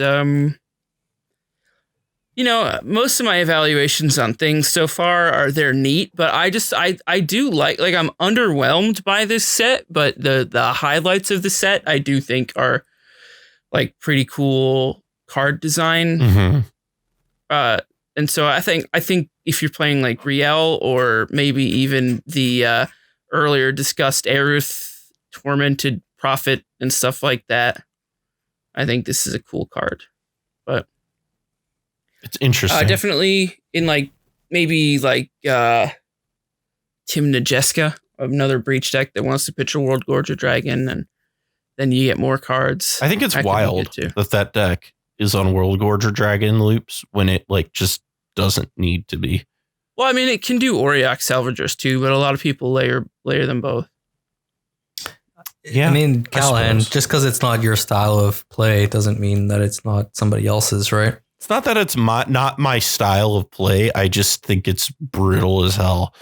And I feel like if you're in, I mean, I guess it's an all-in non-strategy, right? But I've also seen some of the Mad Farm lists are playing like Runescar Demon now, which is wild. The Mad Farm list on the database plays Runescar Demon, which is kind of neat. But I don't know. It's World Gorger Dragon just feels when you have something like Jeska in the command zone, less necessary because you can just do much cleaner, less susceptible to just taking you out of the game loops that are going to do the same effect, right? That's kind of my take. You're also the guy who somehow managed to play Tim Najeska as a control deck. Well, yeah, but that's just because if you put any deck in my hand, it suddenly is a mid-range deck. It's like 5 mana. I've got this Adnaz, or I could just recast Jeska. Let's just recast Jeska. It's probably better. I need to put together Cody just to see how conservatively I play that deck. Yeah, you'll have a bad time.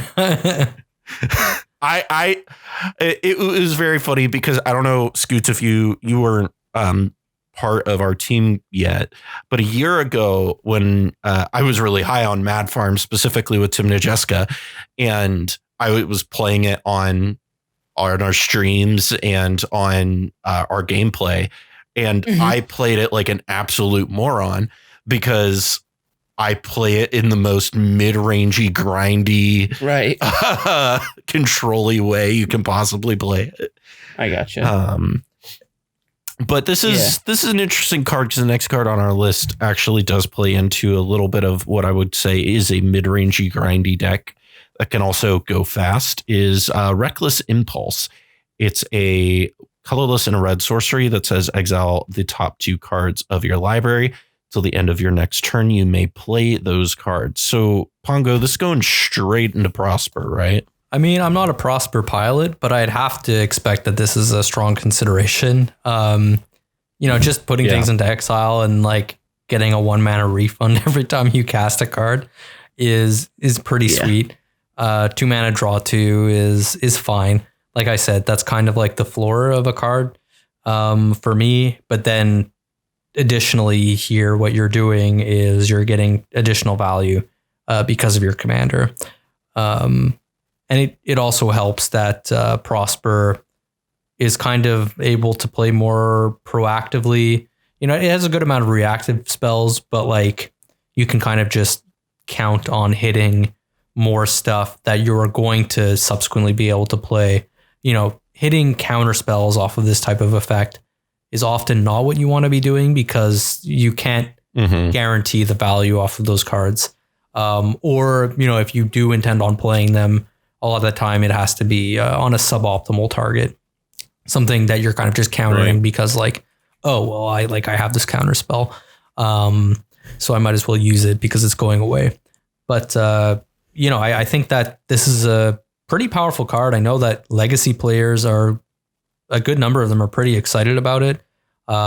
It turns out just like these 2-mana draw 2s like are fine. Surprisingly. So yeah, you know, I can't imagine that this is going to see a ton of play in cEDH, but Prosper is probably one place, and you know, maybe we'll see it elsewhere as well. Prosper gets to play some wild shit. Yeah. Yeah, definitely, for sure. Next card on the list is, we've talked a lot about World Gorger Dragon outlets, and here is another one. It's Voldaren. How do I say this? Epicure. It is one single red vampire creature. That's 1/1 that says when it enters the battlefield, it deals 1 damage to each opponent. Create a blood token. So Scoots, this is just you were talking about this before the show. It's a little bit better than Insolent Neonate, right? Yeah, I think there are still people playing Insolent Neonate in World Gorger decks. And I think it's just a little bit better than Insolent Neonate. And I think that's kind of like the ceiling of the card. I think, yeah, if you're playing a World Gorger deck and you can't get your commander online for some reason, it's another outlet akin to Sunscorched Desert, or, you know, you can draw your library with it. You can kill people, whatever. But yeah, it's fine. Yeah, it's not a major upgrade over those things. I feel like, but it's an upgrade, I guess. I feel like the tagline for this set should just be Crimson Vow. Crimson Vow. It's fine. Like, it's fine. You know what? Like, not every set needs to shake things up completely. They don't all need to be winners. This set has enough stuff. Yeah. Like, honestly, like I'm not done testing stuff from last set, right? Like, I'm fine with kind of just having like these cards that are slightly better versions of like things that I have in a few decks where it's like, oh, it's pretty clearly just a tiny bit better. It just goes in. I don't have to think about it. Right. Yeah. They can't all be Theros Beyond Death. Or Modern Horizons. Yeah. Hey, speaking of Modern Horizons, hey, Pongo, remember in that set review when I said Esper Sentinel is going to be about as good as Mystical Remora, and you told me I was wrong? Well, I don't think it's as good as Mystic Remora, but I certainly think that the card is better than I gave it credit for. A lot better than you evaluated it as. If I remember correctly, is that, you know, I know that there is going to be a lot of decks that are like slam dunking this card, and I'm not sure that it's going to end up in absolutely every deck. And so it did end up in absolutely every deck. You know, it just so happens that it doesn't matter. Like, a card doesn't have to be, you know, 100% reliable if it's also 1 mana. Like, I just like the requirements for a one mana card are not the same as the requirements for a 3 mana card. It's just, So that was, you know, kind of the factor that I misevaluated or that I didn't put enough value on that. More stuff in the Mystic Remora Ristic Study family. I mean, it also kind of gets a huge boost from the fact that Ranger Captain of Eos exists and is largely played in the same decks that Esper Sentinel's played in. Right. So, like, you can tempo out your Ranger Captain and get a draw effect with it, which is, I hear, pretty good. draws and silences together. I've heard that that's pretty good. Speaking of more good one drops, sorry to get us off track there for a second. I just needed to, first time I've gotten to talk about it with Pongo, I guess. Another red sorcery and the Festivities, which is one red sorcery. And the Festivities, it deals 1 damage to each opponent and each creature and each planeswalker they control.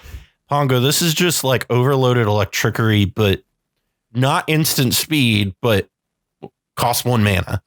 Yeah, not instant speed is, I would say, a relatively minor downside when you also consider that this can double as a win condition in like the I think the one deck that is very excited to have it, which is Quark Sakashima. And, yeah, for sure. Like a Blazing Volley type effect is something that we've seen not cEDH decks really play, but Legacy decks have played it before in the sideboard. So I expect to see this, theoretically see some play there. And cards that see some amount of play in Legacy oftentimes somehow make their way into cEDH. If you find yourself, turns out there's a lot of similarities between the two. There's some, certainly. If you find yourself in a metagame where there's like a lot of Najeela, a lot of Mana Dork decks, stuff like that, you can consider running this card. I don't know that it's necessarily a slam dunk, like something that I want to be playing. If I'm not doing like Quark Sakashima things where it's like fairly easy to imagine this, being able to be turned into a win condition while offering some just kind of generic value when you're not doing that. Being able to turn it in that deck even into a 2 mana board, like asymmetrical board wipe. Sorry, not a 2 mana, but like a 2 damage wipe for only 1 mana is really big. And I think that that's like another very strong, important factor that makes it a much stronger consideration for that deck. We are at a point where things like the 2 mana, 2 damage wipes have largely fallen out of favor because 2 damage is just not enough. Yeah. You really want to be dealing 3 damage if possible. And definitely. Exactly. And I think that's going to keep this card from, like having main deck potential. Let's put it that way. But it's a cool card to have. Is it fine in Florian? Like Florian's a deck displaying a lot of damage dealing effects like to try path. To like kind of net card advantage. Like is it fine in Florian? I think it's fine. It's fine. Like feels fine in plenty of places, honestly. Yeah. It's definitely okay. Like Crimson Vow, it's fine. I do love the art and flavor text on this card, though. It has really cool, like lore implications. But I guess the listening public won't see that. But there's some wolves, and it says when the defenses around Lure and Brown Fortress faltered, the Crimson Ballroom received some unexpected guests, and it's just wolves with blood everywhere. I mean, pretty cool. Like there's no bad dogs on this plane, right? Like they're all good boys. They're all good boys. Absolutely. There's no like wolf-like thing that we need to be worried about. Anything like that? No. I don't think so. Cool. Just checking. We've got another card that I think is interesting. We've got a new curse of Hospitality. It is 2 colorless and a red enchantment or a curse. You enchant a player. Creatures attacking enchanted player have trample. Whenever a creature deals combat damage to enchanted player, that player exiles the top card of their library. Till end of turn, that creature's controller may play that card, and they may spend mana as though it were mana of any color to cast that spell. So Pongo, when talking about this card, obviously curses don't see a ton of play, but where they do see some play are in decks that are playing Arden, where Arden can kind of move them around to different targets. What do you think of this type of card overall? I mean, I'm not the Arden specialist, so I would probably need to ask your opinion on that matter. The thing I like the most about this card is probably the artwork. That's pretty sweet art. Yeah, it is really cool art. It's cool. Really love this card. I think that the obvious comparison is Edric, right? But this is like sort of impulse Edric. You're the one paying the 3 mana up front to like get it kind of started. And then like all of a sudden, okay, great. Like one person is going to start getting attacked a bunch. In theory, if you are playing a deck that has like all the evasive attackers, and you can stick this on somebody that like will be able to reliably block everyone else, maybe this becomes more powerful as a result. But these kind of symmetrical effects are oftentimes not considered good enough. I know at least for like, if we're talking about Najeela, where like theoretically you would maybe play this card being that it's red, being that this is somewhat asymmetrical because you're going to probably have more creatures than a lot of people. I would play Edric before this, most likely. Just the impulse draw side of it really, I think kills a lot of the appeal of it. The Arden deck that I think it seems like it might be interesting in would be the Arden Vial Smasher list that Scoots brought up. Because that seems like a deck that could take advantage of it way more than like Arden Tana, Arden Crom. Arden Tana, Arden Crom. Those lists like Arden Crom, like Arden Tana, maybe because it's a lot more creature dense than Arden Crom. Arden Crom just doesn't play enough creatures to support this, I don't think. I think it's one of those cards that, again, we're examining things from a multiplayer lens, but it's one of those cards that's really templated. Yeah, single player. Interesting combo between this card and Drannith Magistrate that turns it asymmetrical. That's true. Yeah, that's very true. It was definitely a card that when I saw it, I was like, I'd consider it. But here's I'm going to get on an Arden soapbox. I want to do an episode about Arden, actually, because I think it's been pretty underexplored in cEDH. Arden works incredibly favorably with equipment, and it does not work as favorably with auras. And the reason for that is that, so you put an aura on something, because generally the type of things that you want to use with Arden is you either want to be cheating the equip costs or you want to be picking off other people's things and immobilizing other people's cards. So I know like Arden Tana plays stuff like Kenrith's Transformation. I think it might also play like Darksteel Mutation. I'm not entirely sure. It was for okay. But the downside in my mind with that is if that creature dies, your aura also is now gone. Whereas with a piece like Skull Clamp, or I've seen people talk about Pirate's Hook, other type of effects like that, you get the cards. What? Pirate's Hook. Captain's Hook. Oh Captain's Hook. Yeah. Yeah. Captain's Hook. Arden Malcolm, Captain's Hook. Yeah. You can move that around and get a lot of value out of that. And the nice thing is that it stays around though, right? Like I equip my Skull Clamp to your dork. I now get 2 cards. My Skull Clamp's still here.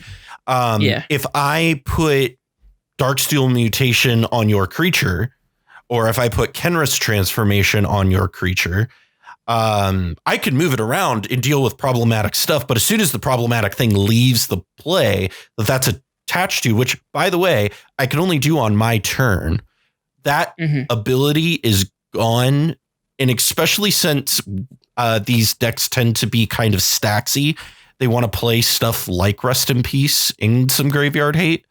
I'm not a fan of playing cards like auras that are not going to have repeatable effects to them.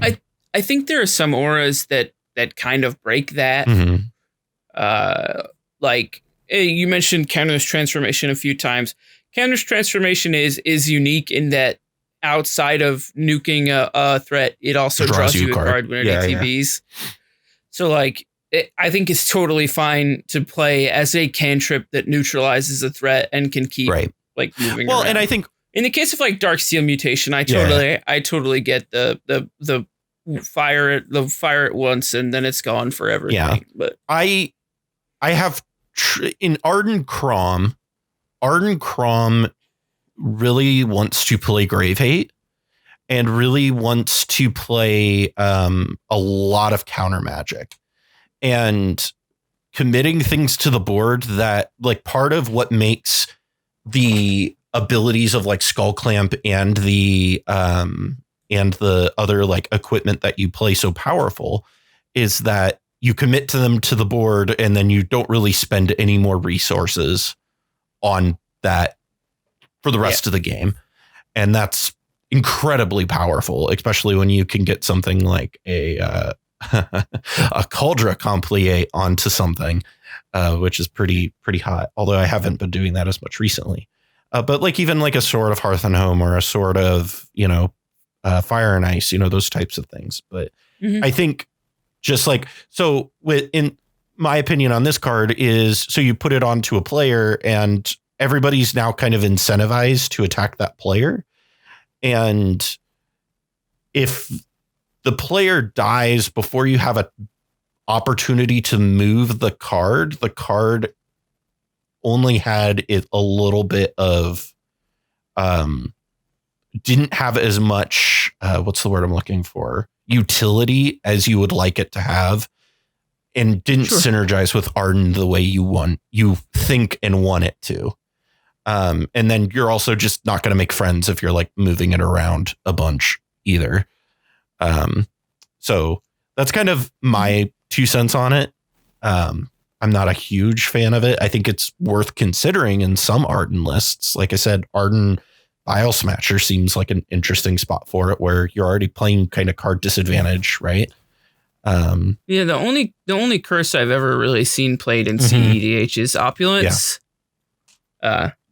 And I think there's a reason for that. I think they're very geared for single player, and I'm not sure that this one is going to be worth it. I would agree with that. Next card on our list, we're now here into the only green card on our list. Wow. Is Avabruck Caretaker. It is its front side is 4 colorless and 6 mana, or 4 colorless and 2 green pips. It's a human werewolf that is a 4/4 that has hexproof, and at the beginning of combat on your turn, put 2 +1/+1 counters on another target creature you control, and that's the daybound side. The nightbound side is Hollowhenge Huntmaster. Nice little reference to Huntmaster of the Fells there,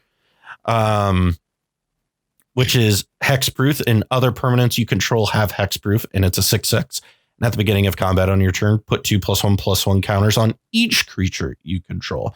So Pongo, I know that you specifically put this card onto our list and are very high on this card. What are your thoughts on Avabruck Caretaker? I don't know that I would say I'm very high on this card, but I'm very intrigued by this card, and I think that this card could be deceptively good. So the obvious place for this card is kind of like in your Rule of Law stacks style of deck, where this does 2 things that those decks care about a lot. So the first thing that this does is that this pumps your creatures, which can be obviously very valuable if like you're planning, if dealing combat damage and theoretically winning through combat damage is a major part of your game plan. The other thing about these Rule of Law style decks is that it's very feasible for them to just, after getting a Rule of Law, after getting some stacks in play, to take the turn off. So it's a style of deck where flipping this becomes a lot easier. And when this card flips, it becomes like a real house. Oh, this card is nutty. It becomes a hexproof thing. Bonkers. That gives everything else hexproof. That all your other permanents. It deeply synergizes with Rule of Law, not allowing people to cast 3 spells. So, for what it's worth, Pedro, if you're listening, I would be playing this in Arden Tana. Like, I just want to highlight one thing. It's not other creatures you control have hexproof. It's other permanents. You control have hexproof. Other permanents. It's so that's all of your enchantments. Yeah, like all of your Rule of Law enchantments, all of your creatures. Yeah. It has hexproof. It's better. It's like exactly. And then at the beginning of combat on your turn, put 2 +1/+1 counters, not on one creature, but on each creature you control, on all of them. That's actually such a good comparison. It's Shalai on crack. Holy hell. Yeah, it's like it's power crept Shalai almost. It just doesn't have flying. It just doesn't have flying, but come on, like.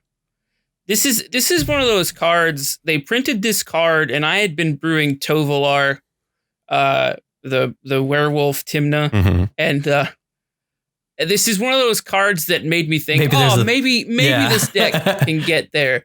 Yeah, there is a future in which this is the beef there. We needed, and this was the werewolf that we were like hoping we'd see last set, right? Yeah, well, exactly. And there was like one more wolf in this set that. Had like a cost reduction for exiled card. Like if you did combat damage to someone, you exiled the top card of their library, and for each card in exile that shared a type with a spell you cast, you got a cost reduction or whatever. And like those cards in this set kind of convinced me that there might be a future in which like Tovolar is okay, and I won't have to play conspicuous Snoop Lines to win in Gruul. But until this not is quite close, there. But until we get some green Rule of Laws, I think that's the not issue quite there yet. But this, oh my god, though, green Rule of Laws. You know, like I would love to, like, not be wrong about this card, I guess, but like I would love to be wrong about how guarded I am in my enthusiasm. You know, kind of like with Esper Sentinels we talked about before. You know, on paper, this obviously the effects are absurd. 6 mana is a lot, that being said. And that's kind of, that's kind of like where maybe I'm not like immediately sold on the card.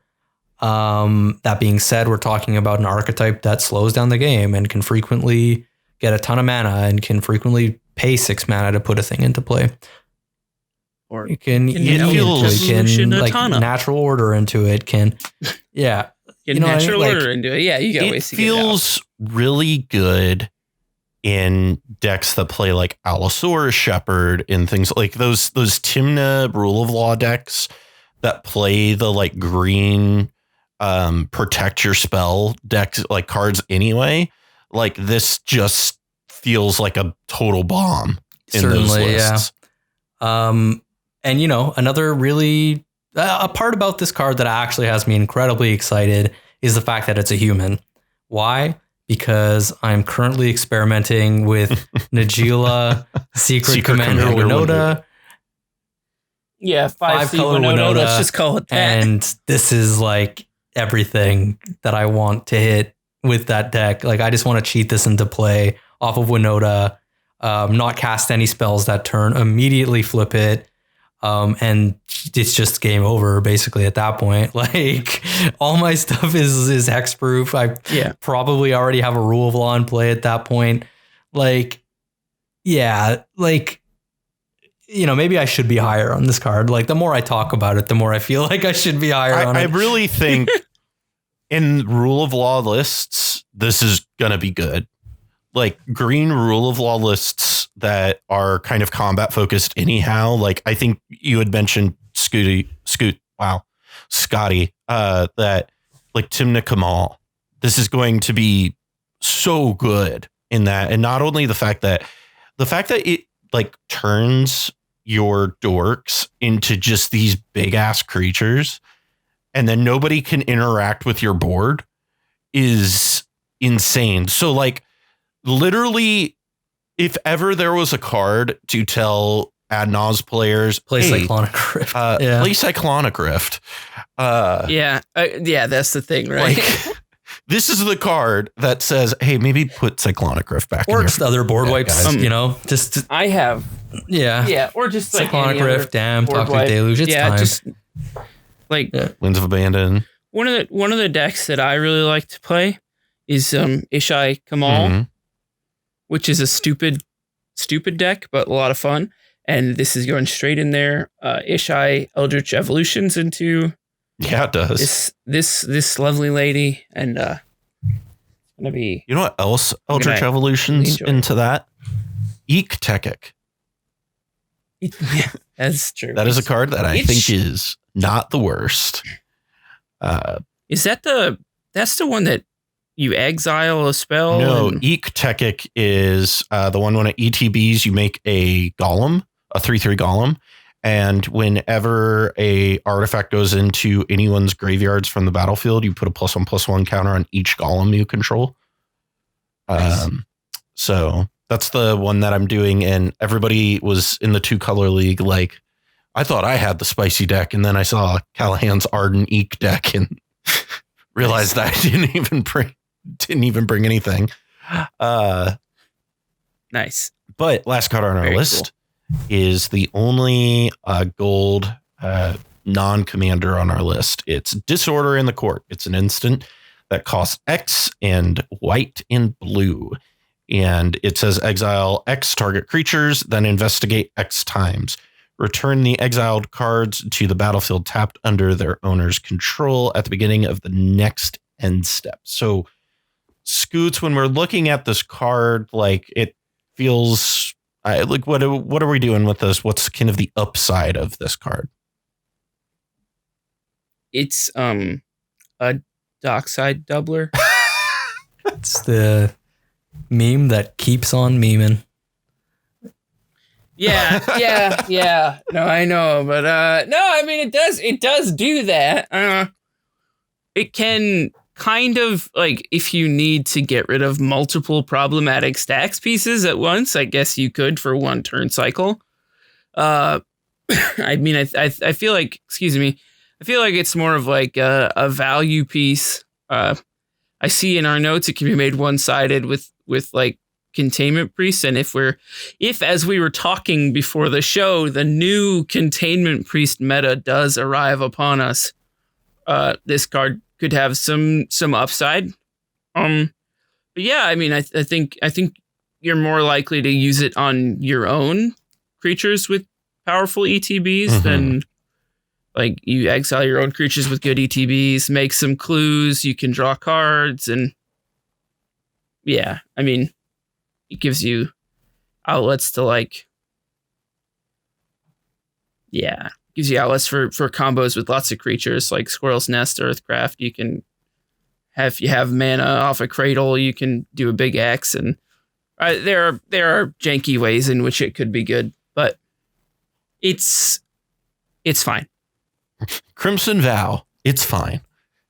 That should be the episode title. Yeah, I mean, is this the set that? Is Crimson Vow the set that finally breaks? Is Crimson Vow even okay? Crimson Vow, it's fine. Yeah, Crimson Vow, it's fine. It'd be a good change of pace, but yeah, I mean, again, it's one of those cards that's very cool, but not necessarily like a cEDH level bomb. Yeah, if that makes any sense. Oh, it makes perfect sense. I tend to agree with that. Well, that has exhausted our list of cards that we thought were worth talking about. And it looks like we have fulfilled our Mind Sculptor's requirement of a 2-hour set review. 2+ hours. It can't be a Mind Sculptor set review unless it's 2+ hours. but that about wraps things up for us here today. Scotty, what's going on over in your neck of the woods, over in your content creation realm? Oh, I'm so glad that you asked. Other than being a member of the Mind Sculptors and playing on Team Turn 3, I can be found at Who Brewed This, the YouTube channel for people who like janky cEDH. It's a project I'm doing with Anxiety Elemental Claire and Pedro Cicada. It's super fun. I'm really looking to have more Sculpty Boys. It's an excellent channel. I got to play on it, and that game is, I think, the next one in the pipe too. The deflecting swatted PETA. Yeah, that was the game where I was so close to just winning with Rector the entire game. It was so rough. It's going to be very good. The other place you can find me is on the Late Nights podcast with Hire from Playing with Power and Deke, who's just another cEDH guy out there like me. And I'm the host of Podcast Within a Podcast, Late Nights podcast Birds Aren't Real, where we discuss all the greatest conspiracy theories of today, yesterday, and tomorrow. So is that podcast within a podcast kind of like Munch Squad? It is a lot like Munch Squad. Yes. Yes, it is templated much like Munch Squad is. It's great. Pongo, let us any new things going on out in the cEDH Reddit neck of the woods. Not too much to report. I don't think. I'm giving you an opportunity to show. Yeah, here, absolutely. So, I mean, certainly come on over to the r/competitive EDH Discord. We have our weekly webcam VLGS and cockatrice VLGS. So if you're interested in playing some cEDH, be sure to come on out. If you want to play with me, just hit me up on Fridays. I am there from time to time, and I'd be more than happy to jam some spell table cEDH with you. One thing that I'm going to say here before we leave is I'm going to tell you guys before we leave here is the song that you will probably be hearing queued up right about now is the song is called Earth, Lighted Up by Tilden, Parc, and Xavy Rusan. You can find that on Spotify and Apple Music, wherever you stream music. It's a great song. Check it out. Also, if you want to follow us on Twitter, you can head over to Twitter at SculptyBoys, or you can find a direct link in our link tree in the description below, where you can find our Mox fields, all of our Twitters, all that stuff. I want to also give an extra shout out to all of our patrons who help keep the lights on. If you too would like to become a patron and get access to some early content, I've been doing better at releasing it early for you guys. Head on over to patreon.com/themindsculptors and check out the link in the description as well. Thank you again for joining us, and from all of us here at the Mind Sculptors, I'm Callahan, and we'll see you next time. I'm in line with the stars, I'm in sync with the earth. 10 toes deep, flower child from the turf. I never switch sides, like even when I die, I'm a ride for the squad. Ladder ties in the hearse. I've been on the vibe, kinda hard to describe. I'm in between, I'm good and it's fine, but I'm tired of the grind. Then I come alive in the night to realize I'm in the middle of the time of my life. I never so packed for the stack, never lied on the rap. Got a bag from the way that I write it. Queen looking Tyson, do that ass survive, doing 80 to the house. Then I hit it to the sky, change haters on a tirade. Talking to the grip in the face, be still, like that hate stuff fade. We all want the same, we all want a meal in the safe. I wanna live like I'm trying to reach enlightenment. Trail spill from my lips, feel big from the bib. Take a sip till I pass out. Try and get grit, but it don't make sense, cause you can lose life on this fast route. Yeah, turn thoughts to a cash cow. I might flip that to the glass house. I don't need the accolades, I'm in love with the chase. I just wanna eat, save a spot at the table. Beast with the slap, hit myself on the map. You long with the wind, but we knowing that it's capped. 5-hour flights, couple nights at the flat. To be real, couldn't see me making moves while I'm at. I'm still on the grind, limit time when I chat. I'm burning down sage, keep the demons away. When I write it, give a piece of myself to the page. I don't do it for the praise, love, that's just how I'm made. Truth in the glass in the mirror. Yeah. Do it at me, old man, tryna pass in the fear. You're the first one to talk, but the last one to hear. Eyes blurry, but I couldn't see the ass any clear.